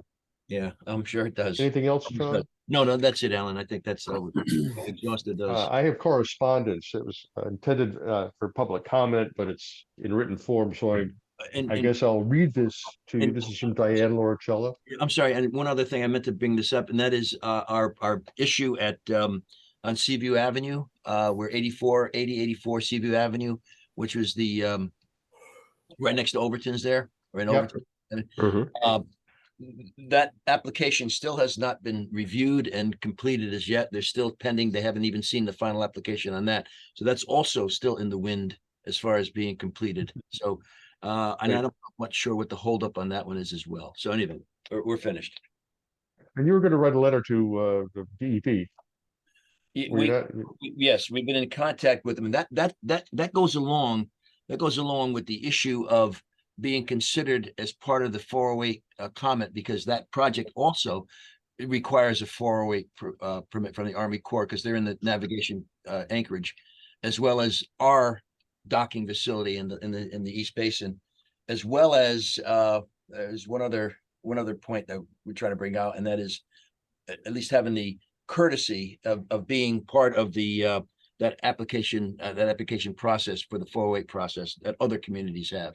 That was made known to the people in Greenwich, but I want to comment that we also have the ability to review a application if it deals with a 408 permit. That's what I'm waiting on. So In correspondence, I have a one-page from Diane Loricella. And I will read it into the record, and I will have to talk a little bit about how we manage it. Dear Mr. Kibbe, Harbor Commissioners, please include the following comments in the record. I am unable to attend tonight's meeting due to another engagement. On occasion, I took the time to listen to the proceedings of the Harbor Management Commission and was able to listen to the September 27th meeting. I also reviewed the minutes from August and July. Corrections to minutes. 1, please add language to the minutes of July to use the phrase concern about contaminated properties under my name during public participation. I understand that your minutes are not verbatim, but I think that this phrase is important to distinguish a credible concern that is and will affect our harbor going forward. Number 2, please attach the official Water Quality Committee letter about our comments and concerns related to the industrial waterfront land use study to the October 2023 minutes. Number 3, please again add the phrase concern about contaminated sites to my noted comments to be a bit more accurate about the serious nature of the comment. The next topic is public participation comments in October about the Water Quality Committee. Number 1, I urge this body to hold a face-to-face meeting soon to solicit comments from current members of the Water Quality Committee and others in order to review how this entity could better reflect city efforts and needs going forward. We have the opportunity to rethink the water quality mission. Number 2, for the record, I take real exception to comments made by one of your consultants, Jeff Stedman, who surprisingly stated something to the effect Joe Schneerline was the only person who impacted the Water Quality Committee's mission. His statement was far from the truth. I feel that his statement was in error and may give your commission and the city the impression that many of the talented volunteers on the committee did not try to play an important leadership role nor add innovation or value to the Water Quality Committee. While Joe led the committee and his service was appreciated, others like myself regularly attempted to offer innovative solutions and management approaches to the issue of water quality in an urban environment. Because our role was advisory, I, for one, regularly request that we conduct creative educational outreach opportunities for our other boards, commissions, and agencies, and the public to fill our mission. I also helped refine the annual water quality concerns list, and am currently working on a water quality concern directory that ensures that public concerns and complaints are handled fairly, thoroughly, and professionally. Our representative from the Norwalk River Watershed Association offered great ideas and projects, and our representative from the shellfish industry reported on the myriad of concerns related to its future. Other members added value when certain topics came up that moved the needle, including Mr. Stedman. Thank you for entering my comments into the record. Sincerely, Diane Larichello. This is a little problematical for me because we've already approved those minutes, and I'm not sure how to do that. What I would suggest doing is that we attach copies of this document to the old minutes, the minutes to which these refer, and not try to go through the whole process of making changes. That's what I would suggest. I agree with that. Have that as an addendum to the minutes. Yeah, and just add this as addendum to those minutes, if that's possible. Amelia, do we have a way to do that on old minutes? I can figure something out. Good answer. Well, So do we all agree on, I don't know if we have to have a discussion about any of this. I mean, I think our concerns are, these are changes in language in the minutes. I understand her concern about contaminated properties and putting these snippets in, but rather than dissecting old minutes, I think we ought to just attach these to them, if that's agreeable with everyone. Well, it's a public comment today. Yeah. So it could be part of these minutes, and we could put an addendum on the other minutes. It's either way. Yeah, we could do it that way too. Yeah, Well, in we'll my include it in opinion, I today's mean, record. I think I'd be interested in hearing from Amelia how other commissions handle it. I think it could be a slippery slope of having our minutes or approved minutes, amended all the time. I think this actually goes to the heart of the purpose of minutes, which is actually to record actions, not verbatim discussion.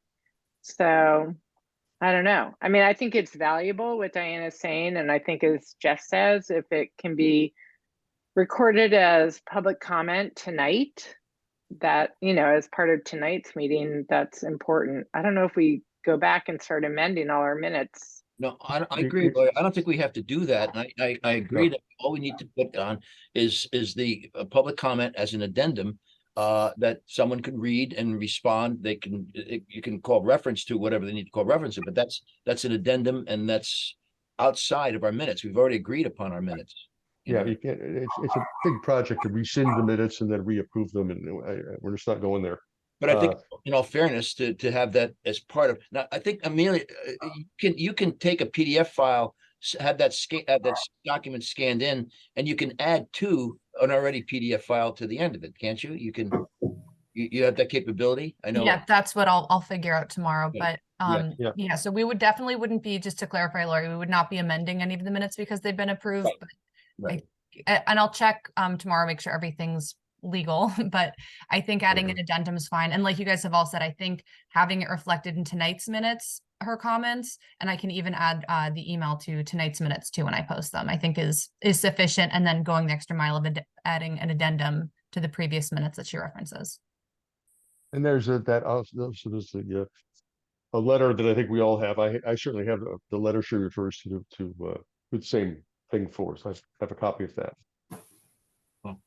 we all agree Yes. without Mhm. objections to that kind of a thing? No, Mr. Hiltz.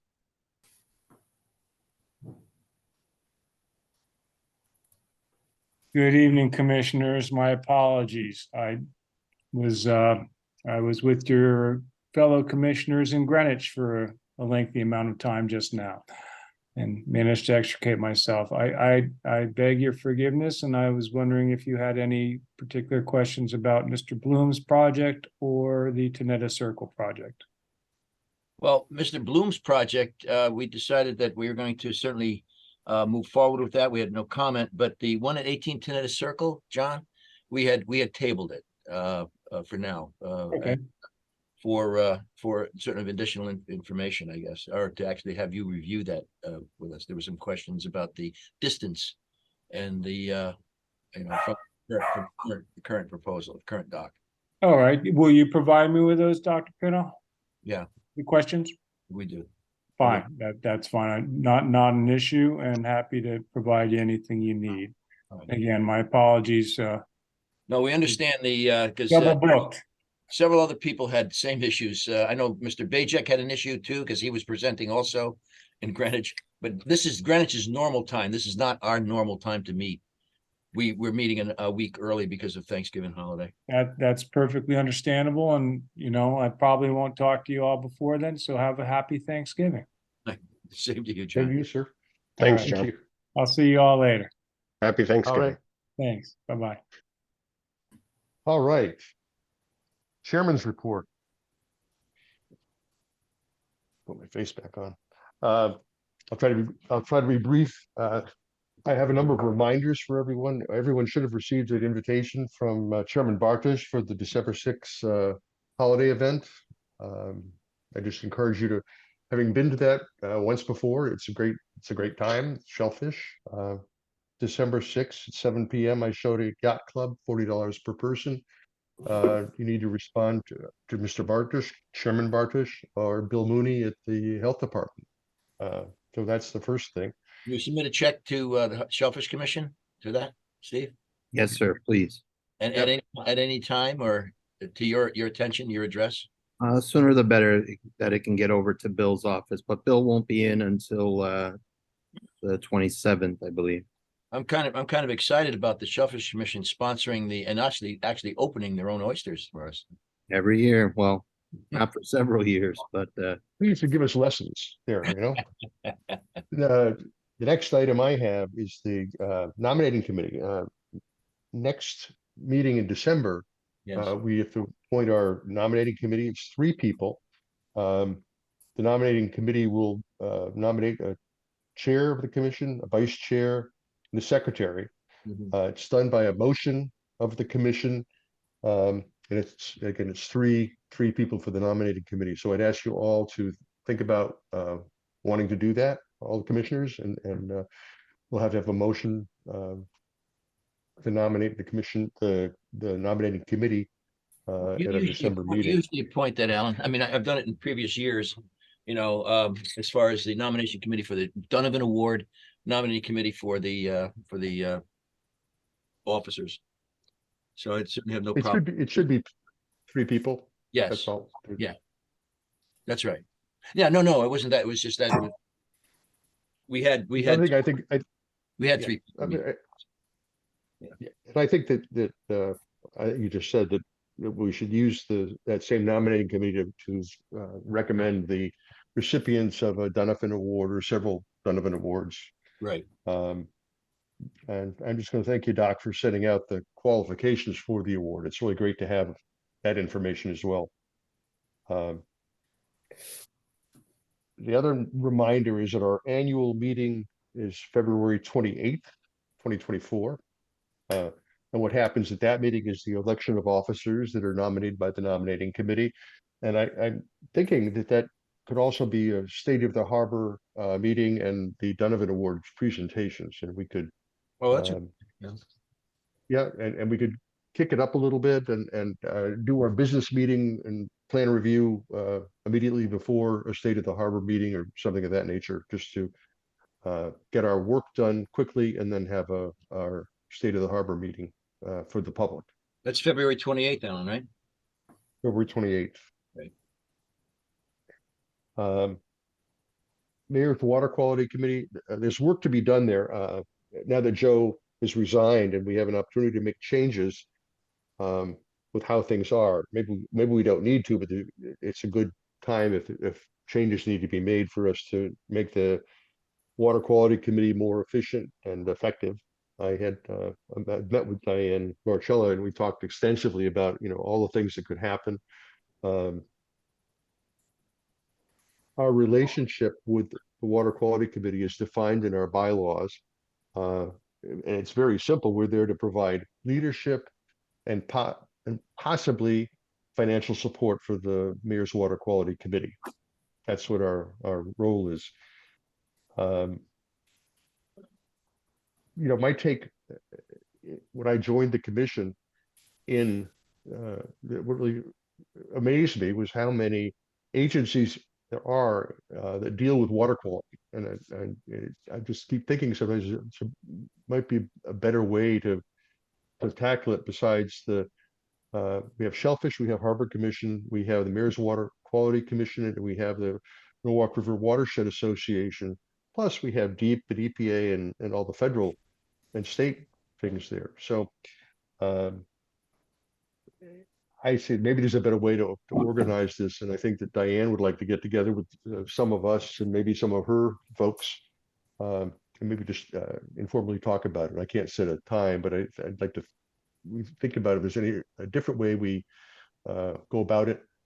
This would be a good time to make that change and know what we've been doing in the past, and maybe there's something better that could be done with water quality.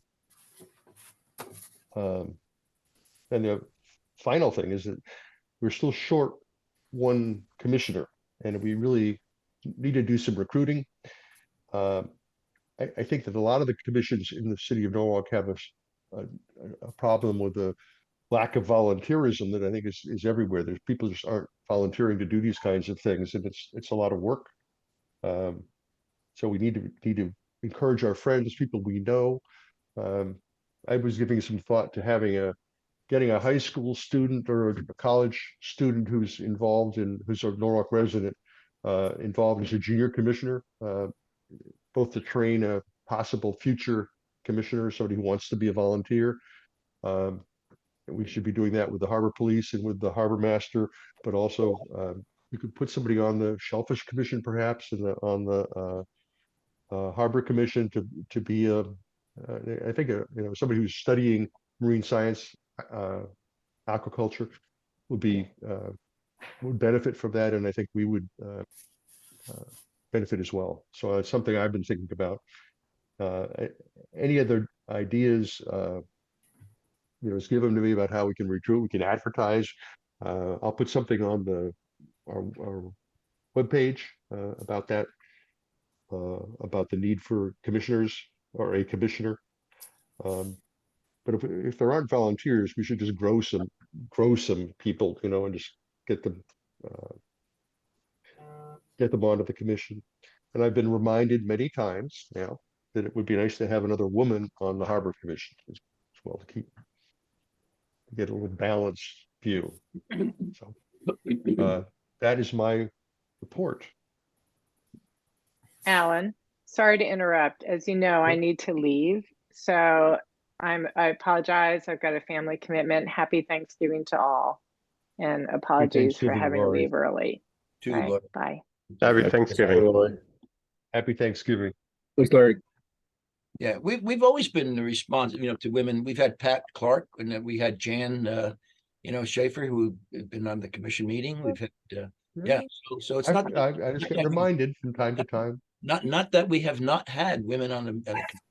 It's not, No, not that, but they, we have one of 7 now. Yeah. I don't know if that's a good ratio. Yeah. Where I would just get you reminded of that? Where would you Move encourage right along. people to go to sign up, sorry? Alan? Sorry, What's where that? would you encourage people to go to sign up or to do it? Would you just drive them to the city I website? think send something to me. I will forward it to the mayor's office or or you can go right to the mayor. If I know it's happening, I can follow it up through the mayor's office. That's the. I do think, Alan and Chris, I think that the applicant themselves needs to send like a letter of interest, an email really to the mayor's office along with the resume. But I think, Alan, you can forward it. But I think the actual like intent to or application, I guess, to join would need to come from that person directly to the mayor's Right, office. right, okay. That's Okay, correct. we need to have some, if we don't see that, we will never be able to follow up with the mayor's office to see that it's progressing and not just sitting in somebody's in basket. I do think it would be very helpful if someone knew about it. I agree completely. We need to be sure that those come to the commission somehow so that we're Right. aware of what's going on. Harbor Master Lavallo, you're on. Thank you, Mr. Chairman. Kind of a slow month, past couple weeks. I only have I have a bill that I'll send Amelia for hauling the boat, materials, and having someone do the bottom. So that was $805 bill from Norm Edwards. So that would be, I guess, a split between the Shellfish and the Harbor Master. Other than that, The Harbor what's Commission. that? Harbor Commission. Harbor Commission, not the Harbor Master, unless you want Yeah, to. thank you. Yeah, thank you. Other than that, it's just quiet. I'm going through now a couple of people that haven't paid for their moorings. I gave them many opportunities of communication, left stickers on their boat to contact me, phone calls, emails, and I started pulling their moorings. I had one pulled the other day. That's about it. Thank you. Any questions for the Harbor Master? Thank you, Bruce, sorry, Harbor Master Lavallo? Lavallo. What did I Bruce? say? Yes. Master Were the vessels on the moorings when you, or No. when you just stickered the ball? Did you put a sticker on the mooring ball? Sticker on the mooring ball, sticker on their boat. Oh, okay. So like I said, emails, phone calls. I reached out to Norm Edwards because this person owed him money for the mooring, and I waited for that person to remove their vessel from the mooring, and the mooring was pulled. And where is it kept, Bruce? Who keeps the mooring? Does Norm? Norm. Norm does. Yeah. Yeah. Well, it's basically his anyway. They paid one. He works out a payment plan with them, and they stopped paying on the mooring. So that's his business too. That's his business. Jeff, you're working on looking at defining the situation on late payments, and that's something else that we should deal with. Is how we go after these people who just sort of stiff us for this. That's correct. So Bruce, you and I, Harbor Master Lavallo, you and I, we can get together and we'll discuss that, and we'll do everything that we can to try to get that money. But those people that have not paid, then they're not even eligible for a mooring next year, in my opinion. Correct. So we'll absolutely. Yeah. Where was that one in question, Bruce? Where is it? Yeah. It's in the harbor across from South Norfolk Boat Club, kind of. Gotcha. It was like a 40-foot sailboat. Person that had a sailboat. So that's the only way we're going to clean it up. You know what I mean? You can't. What else do you do? Yeah. So Bruce, you'd go ahead now. That's already marked. That area is already marked. GPS markings. You know, for example, the new mooring has to go, and that's where the new location would go. Normally, Right. put one in there Yep. if one needs another slip. I mean, needs another mooring. Correct. See, yes, I got you. Great. Correct. I mean, you know, it could even be used for another transient mooring, you know. You know, we already proved that's huge, you know. So I might even put a transient mooring there in its place. Is that anywhere near where they want to keep the new barge for the walk? Yes. Yeah. It's that area. It's east of where the barges are going to be. So maybe keeping it open would be a good thing, or no? Yeah. Oh, absolutely. Mhm. Like I said, put a transit mooring there. Yeah. You know. Yeah, well, Harbor Um, Master and I will talk about that. Yeah. Yeah. Other than that, I'm in constant contact with the contractor that's working on the bridge, Chiambro, and they sent me an email this morning that they're continuing doing work within the river until January 31st. They're going to be still working on the river. So they're looking for that power line just north of the bridge. So they're going to have divers in the water and whatnot. So that's about it. Chairman Bartosh. Thank you, Chairman Kibbe, and I'll be brief.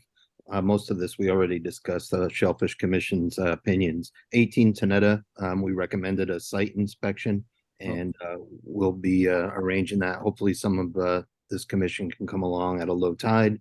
We completed 17 Sylvester. We also completed the Kelp Long Line for Captain Bloom's personal registration in his name.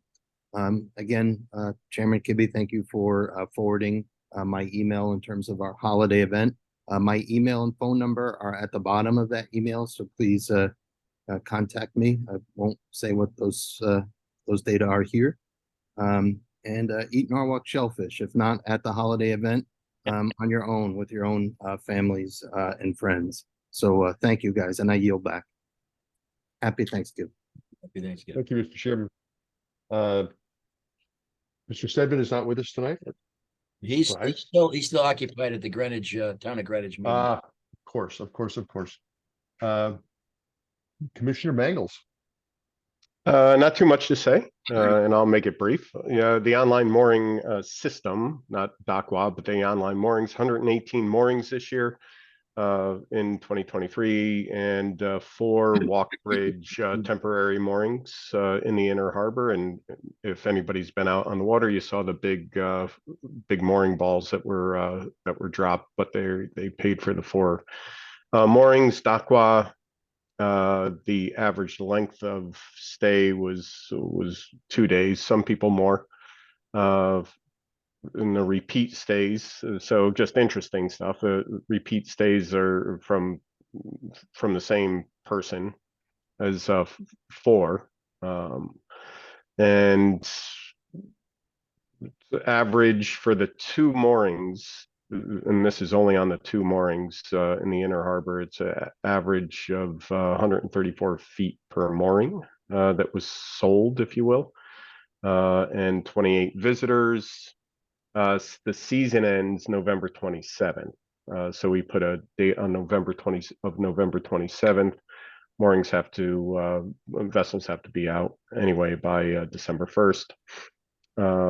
We'll continue to work with Recreation and Parks and make sure that the dock house, whoever's managing the dock house there, is informed of the transient moorings. There were a couple of issues where they didn't know about it, that a visitor was coming and they questioned why they were at the ramp.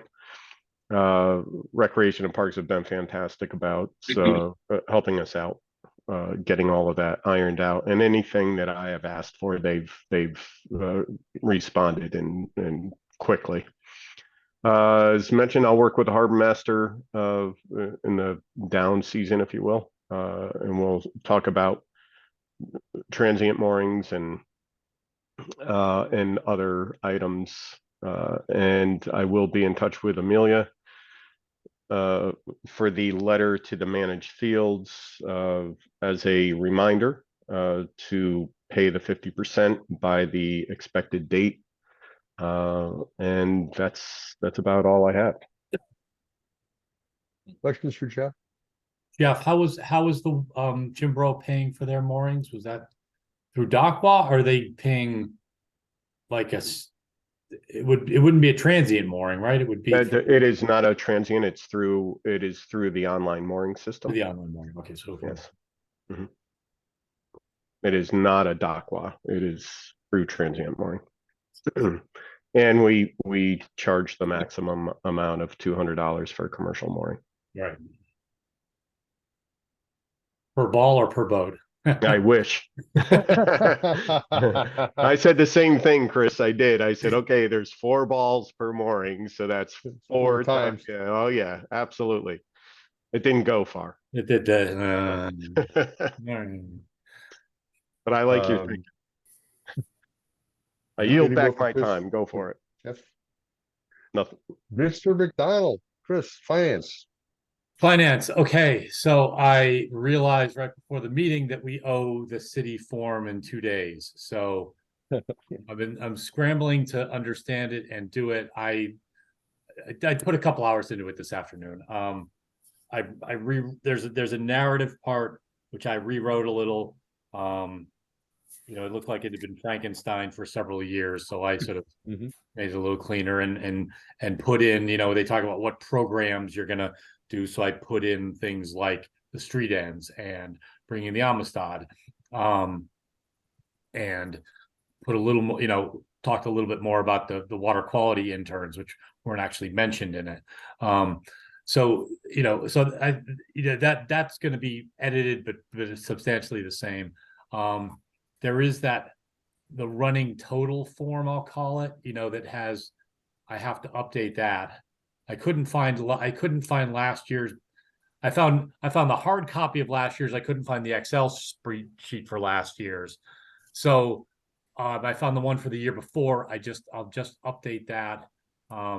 Again, that is Frankenstein. I'm condensing that. There's lines in that which haven't been used in 12 or 15 years. Yes. So we can make that make a little more sense. And so for the so we have a column for 2023 requested budget, and then 2023 actuals is going to be, basically what we have plus the monthlies projected out, I guess. Yeah, this is for starting July 1st of 2024. But what's the previous stuff? I mean, what are we? All right, so maybe we need to talk. 2023 would be what we're in now. It starts, I think the city's year starts July 1st. Yes, July. It does now. Yeah, July 1st. All right, so Right. I'll talk this to you is offline because I don't know what Yeah. time period I'm meant to be looking at here. And I should have I should have a copy of the last one electronically. I mean, Right. And we I'll sort look of for that. we track all the spreadsheets we have are tracking on a calendar basis Yeah. and not on the fiscal year basis. So, That's right. should we look at, anyways, well, we could talk about that. So I have to figure that out. I guess I'll have to call you tomorrow. Sure. Later out in the afternoon after, I'll try to take a look at it tonight. I'll look tonight for the one for the last one. we Yeah. did. And what I did with that, I guess I could say it publicly, is it has to be signed by all the commissioners. Well, it doesn't say that though. It says it has to be signed by 2 officers. Maybe it's changed. We've always had all the commissioners sign. Yeah, but that's not what it asks for. That's what I'm saying. Oh, okay, Oh. that must be new then. What I've done in the past, I did the past once. Yeah, I I saw sent that. the document out to everybody. Everybody signed it and scanned it and sent it back to me, and then I just cut and pasted Right. the signatures. Yeah. Um, Oh, Chris, do you need an Excel file? I have some older Excel files if you want. Well, Oh, I have, You got I them have the out? last 2 years. he gave me, I have the last, Alan gave me a dump of whatever, what it was ever out there. Let's see, let me, I mean, because only needing the 2 officers' signatures will make this easier to get done by Friday than getting everybody's signature. And I think, because so the officers are who? The officers are the president and the secretary? and the vice chair, and chair. secretary. Chair, vice chair, and secretary. Chair, vice chair, and secretary. So we need 2. Let me double check this, but treasurer. Man, application.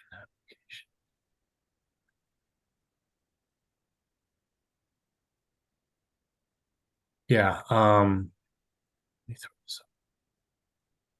Yeah, I'm available, Chris. So Okay. you just let me know. Share. Yeah, so I started filling in all our names, but at the top it says signature of 2 principal officers. Endorsed by the board of director, signature of 2 principal officers. Well, it should be chair, vice chair, and secretary. Well, I guess any 2 of those, if it asks for 2 principal officers. All right. Commission treasurer is not considered an officer, as far as I know. What's that? The treasurer is not an officer. No, I'm not No. elected. But we in the past, we've had everybody sign, but it's great if we don't have to. Yeah. All right. It's kind of funny. It's very funny. Well, yeah. Traditions die hard. Yeah, I got the report off of Mariana, but there's just a few Dockwell receipts and the standard Harbor Master and Telesco charges. I've reached out to the health department. Is one of the other things I'm sorry to interrupt about finding out more information, and I think that Bill Moody's away, so he has not responded to me. But Right. I know he will. So Well, so take that. right. So maybe the other thing we should, because so the 30,000 foot question is how much do we request? Right. We did 20,000 last year. Is that right? Right. And I think we vary between 20 and 24, something like that. Do we have any reason to ask for more? Well, you have to figure out whether you're added expenses. Well, the expenses far exceed, Jeff Stedman, we spend $25,000 on Jeff Stedman. So it's not like they fund us partially, But we also roll over a lot of budget every year, which is a little bit disturbing to a lower. They don't take it away, which is the good part of that. We should have a quick chat about expenses. Could be more transit moorings to buy from Norm Edwards. One thing, right, is one item that would be different. And beyond that, I don't know that we have any major capital projects that we can. No. But the major thing was always the water quality insurance and our consultant and any. It's pretty steady, and the things that will be new. We've never paid for the gas for the boat because it's the supported the harbor master's vessel. Yes. That always got taken care of by the police, but now Bruce Harbor Master Lavallo gets reimbursed by the city for that. We paid Telesco secretarial service, hourly to do the minutes and all, as another sort of standard expense. Well, I mean, there's always a creep in expenses of what people charge. So there's a creep of that, but this, I don't know, and I don't know how much, our base. I haven't done a dive into whether our overall balance, end of the year balance or whatever is increasing or decreasing, holding the same. We're going to be getting more and mooring fees and everything else, but we're $20,000.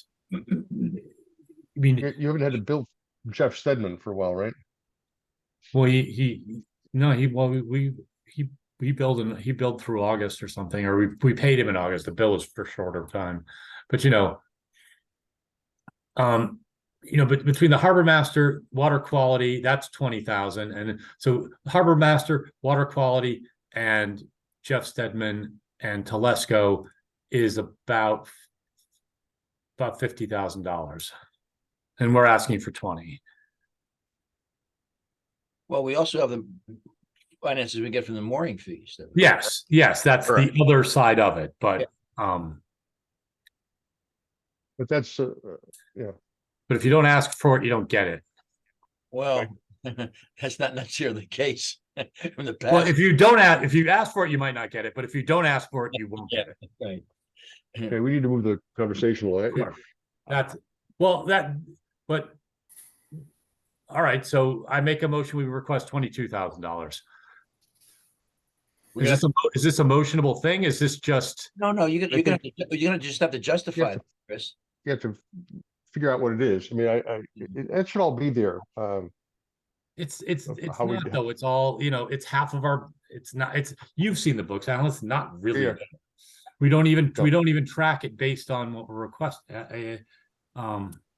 Well, one time we got chastised by the city for having a contingency fund referred to. Actually, we used to call it a derelict vessel fund, and the finance people didn't like that, so we had to cut how much we had requested each year. At one time, we were requesting $8,000, to carry out the commission's responsibilities. But Yeah, and that was, that was silly and Yeah. just for what we have to do. And so, Yeah. So what we should do is look at this, at the year-to-date expenses or. I mean, you just have to justify. You have for $2,000. You have to justify what the increase in cost is for. So you come up with some sort of Again, politics. It's not. We Oh, don't justify anything. We say our expenses are politics. $70,000 and we ask for 20. all right. Right. Right, but we come out all right, and we cover. See, I think the new items are some transient moorings, and they that's in my thinking. When I had to buy moorings and chain and shackles and swivels and all that, it's $1,500 to $2,000 for all that stuff, and then we pay.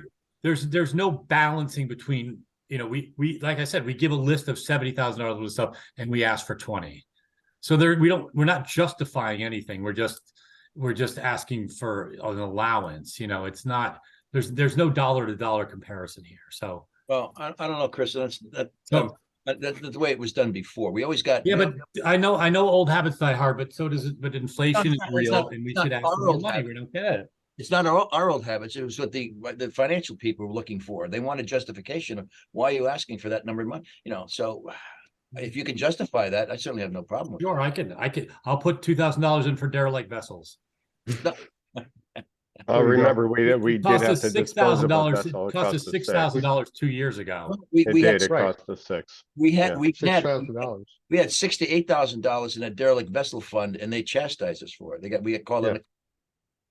This is I going back, think quite a while. But It was $3,000 this year, $6,500 last year, and $1,500 the year before.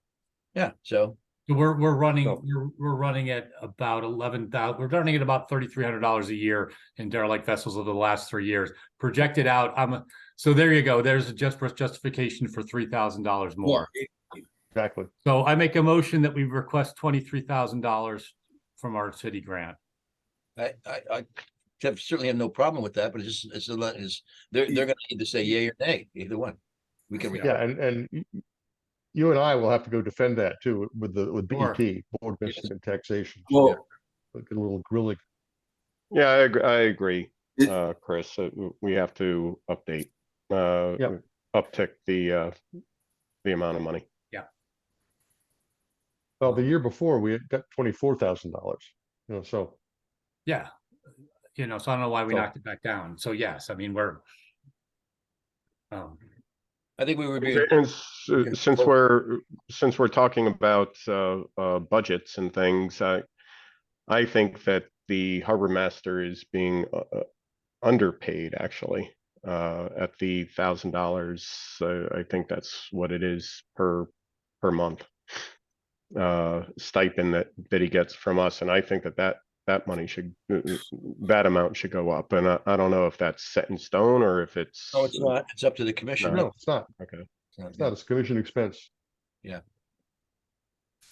Again, it's a justifiable expense. Absolutely is, and especially with the walk bridge. Well, that's coming. now that's it. That's a justification because there's more requirement, more responsibilities. But that would be, that's. It's No, 4 hours. It's 4 hours a day of my time. It's 4 hours a day. No, right. I absolutely agree with that. And as a matter of fact, that was under the reason why we got 2 deputy harbor masters. Right. For that one reason. Right. And, you know, Because of the walk They're bridge. free. project. No one would argue with that, Jeff. You know. We don't pay those guys.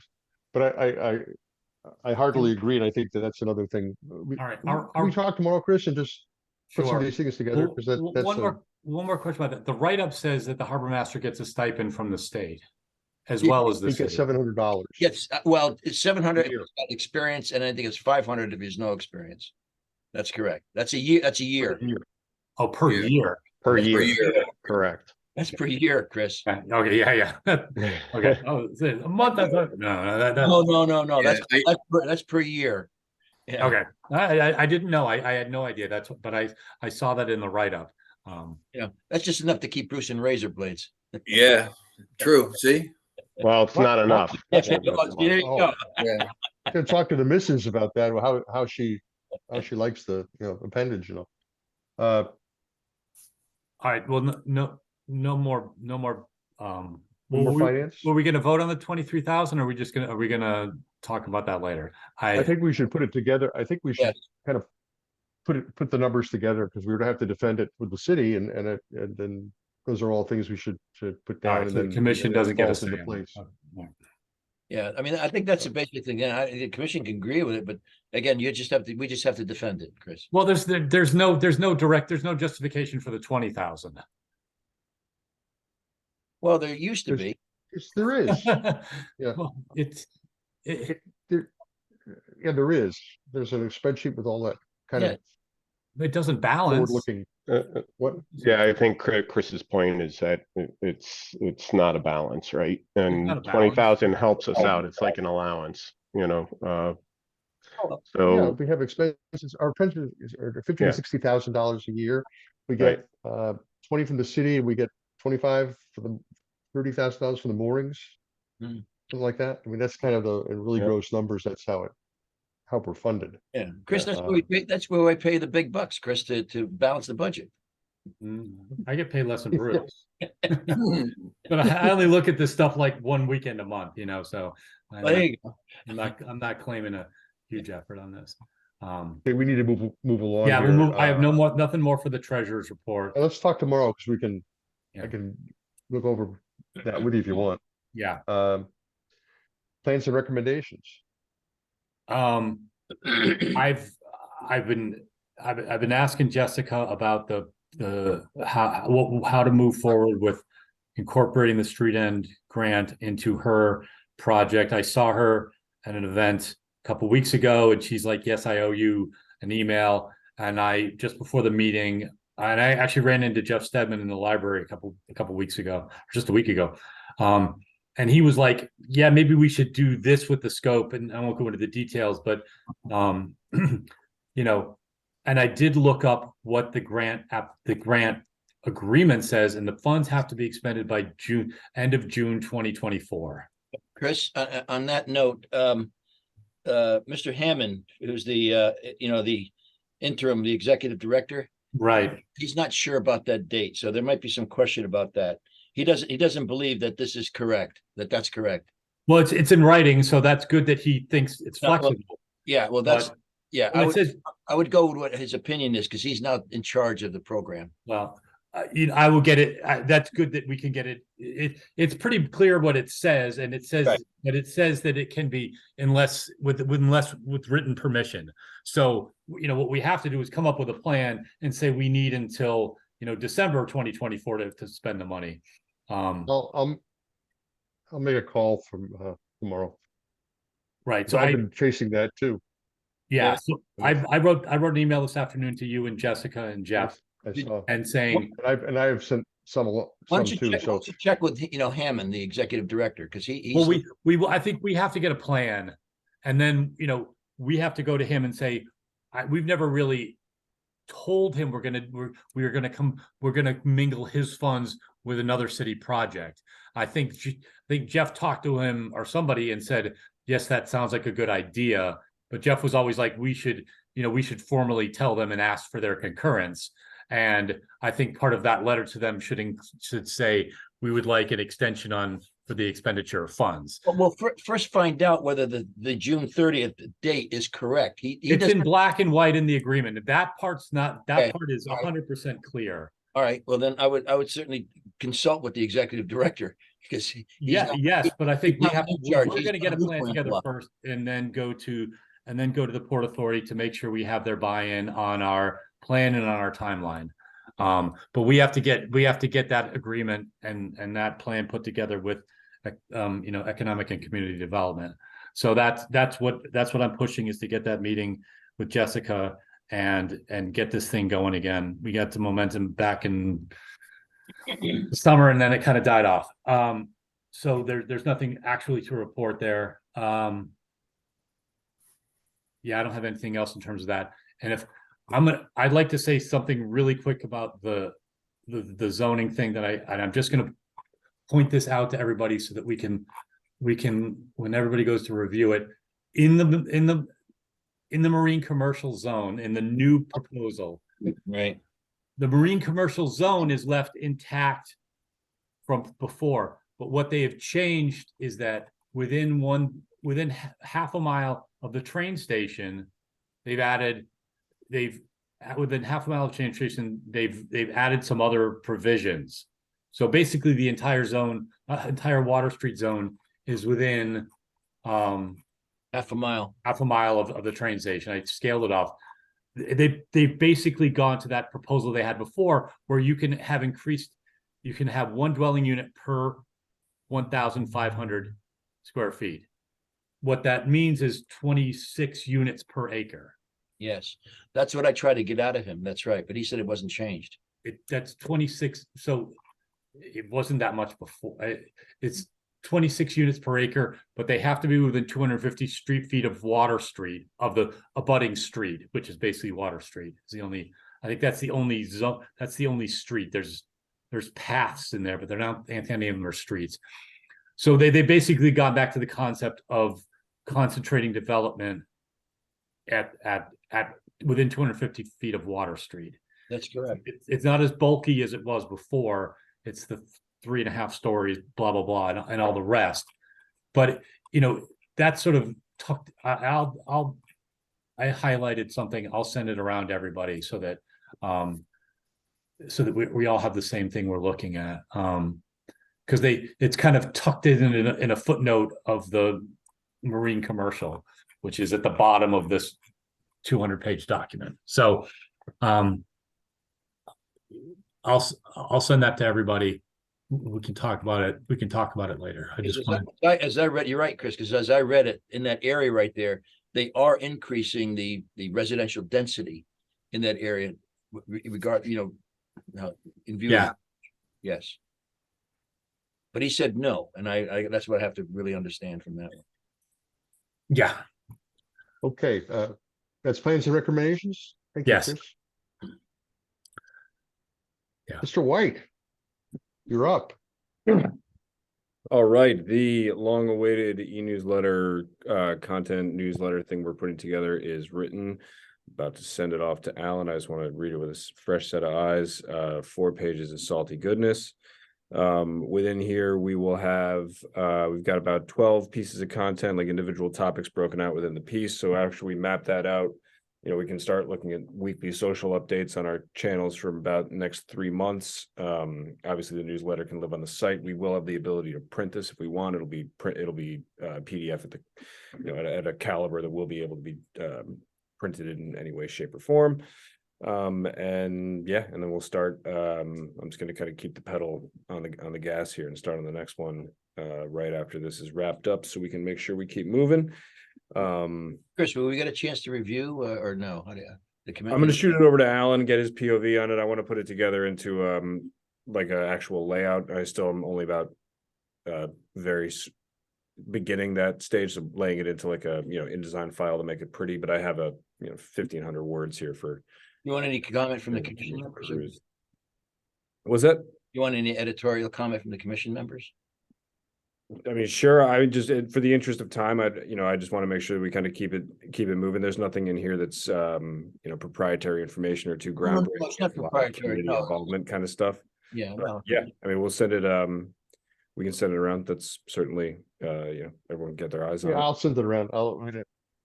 Just when you're ready, let me know and I'll get it I'm out. going to send it out to you probably right after we get off this call. But so that's done and that's ready to roll. I got Alan. Was able to get onto our social channels today through that access that you granted me. So thank you very much. I took a look at that. Hey, So we're ready there. So we can kind of, got the building blocks in place to dial up our outreach. And we also now have a piece in the newsletter about joining the commission and who to reach out to. Thank you for that, Alan. oh, excellent. Very good. A real-time edition. Well, and that's about all I got.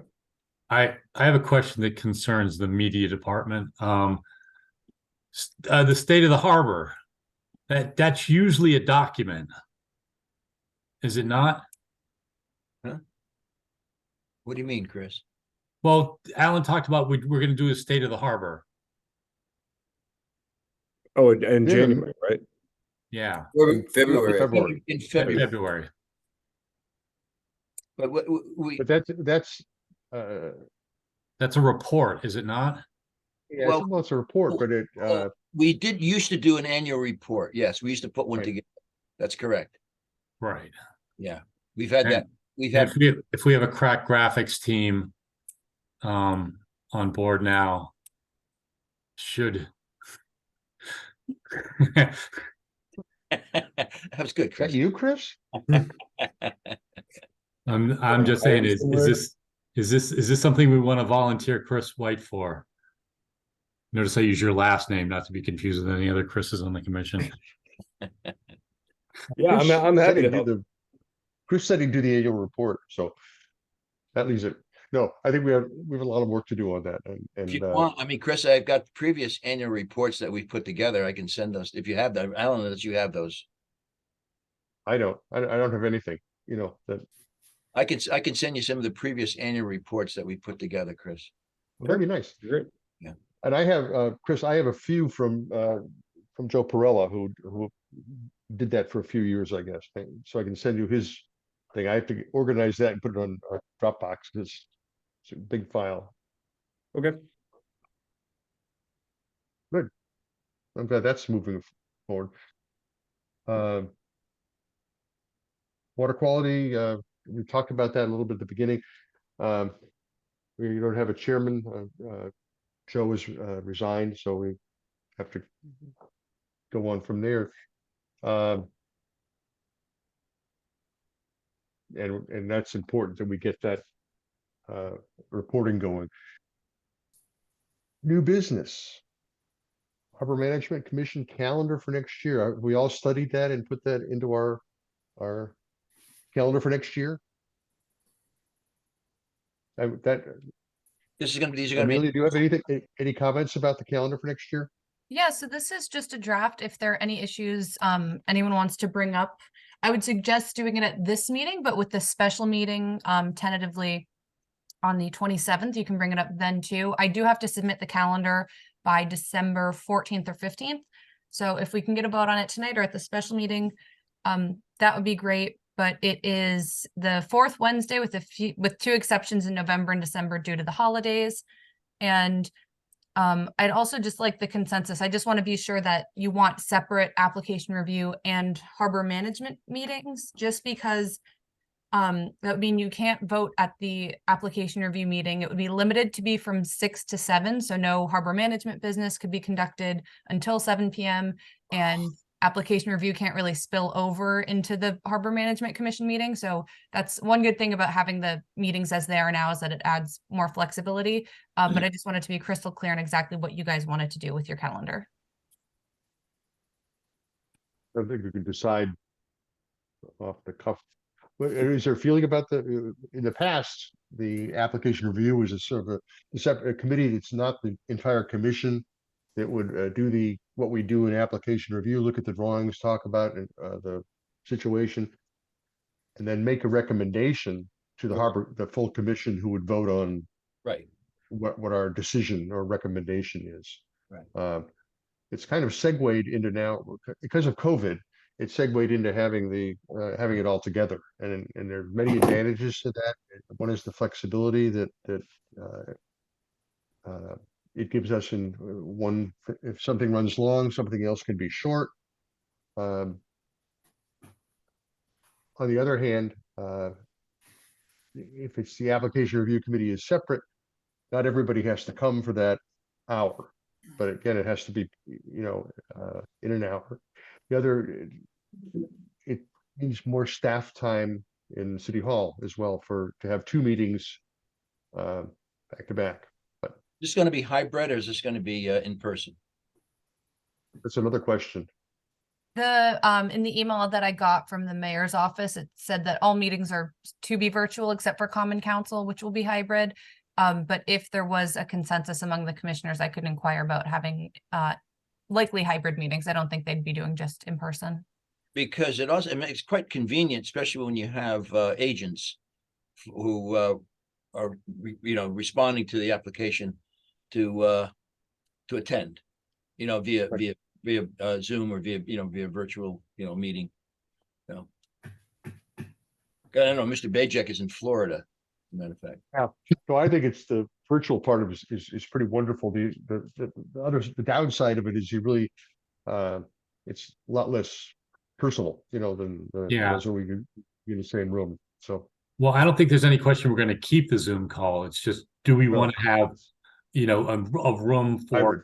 some of us who are available and not traveling or whatever else to sit together, and that used to be in planning and zoning, but that's the question, not whether Zoom's going to go away.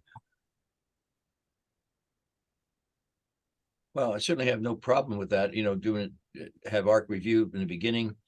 We had 3, and we had 3 committee members, as well as the chair as ex official in the past. The chair's non-voting. Non-voting. According to the bylaws. Right. Unless it's a tie. Well, yeah. So it's what you want. I think the dates are fine as I look at them. I appreciate the having So let's vote on the dates then. Yeah. What's the First. yeah, I'm fine with the dates. Can't see what the 3 asterisks are. The 3 Oh, that's just, I found out it was national. national. Oh, I didn't see that. Okay. Yeah, nothing serious. Okay, national. I appreciate that. I think it's that's a kudo to Amelia for that. I think we should have that meeting on the water. Yeah, it should be. Sure. We've done it in the past. We've had our meetings down at the Donovan Voting Center a couple So times. is this a vote for this? Yeah, we should. Okay, so I approve make a of, motion that we approve the 2024 dates at least. Yes. Okay, and then we'll need to just have it confirmed, and you can vote on that at your next meeting too, if you want the separate or combined meetings. So we'll need to vote on that too, but good to know that the dates are all set. So do we have a second? I'll second. Oh, Matt, good. Okay. All in favor? Aye. Aye. Aye. Opposed? Hearing none, we approve the 2024 draft meeting schedule. Wow. Done something tonight. We did a lot. All right, anything else? No. Motion? Motion to adjourn? Second that. Second, all in favor? Right, aye, Aye. and Hey, happy, thank you guys all for the marathon, yeah. marathon session. It was So we'll meet again on Longer the than normal. 27th then for a special meeting. Emilia's gonna get out a flyer for that Yes. announcement. Yep. She's got to get a approval for that, in terms Right. of, And then the 26th, everyone got the invite for the 21st? For the review at 6 PM? I think Michelle had sent that around. oh, Oh, for the 27th, the city meeting, yes. No, For the right. 21st. city meeting. Yeah, the city meeting for the 21st of November. Yeah, That'll be, and then we'll meet the 27th. right. Right, gotcha. Thank you all. That'll Hey, work. everyone. Have a happy Thanksgiving. Skating, Happy everyone. Thanksgiving. There, guys. Happy Thanks, trivia. guys. Happy Thanksgiving, Thank you everybody. all. Take care. Thank you, Amelia. Bye, Bye-bye. guys. Thanks.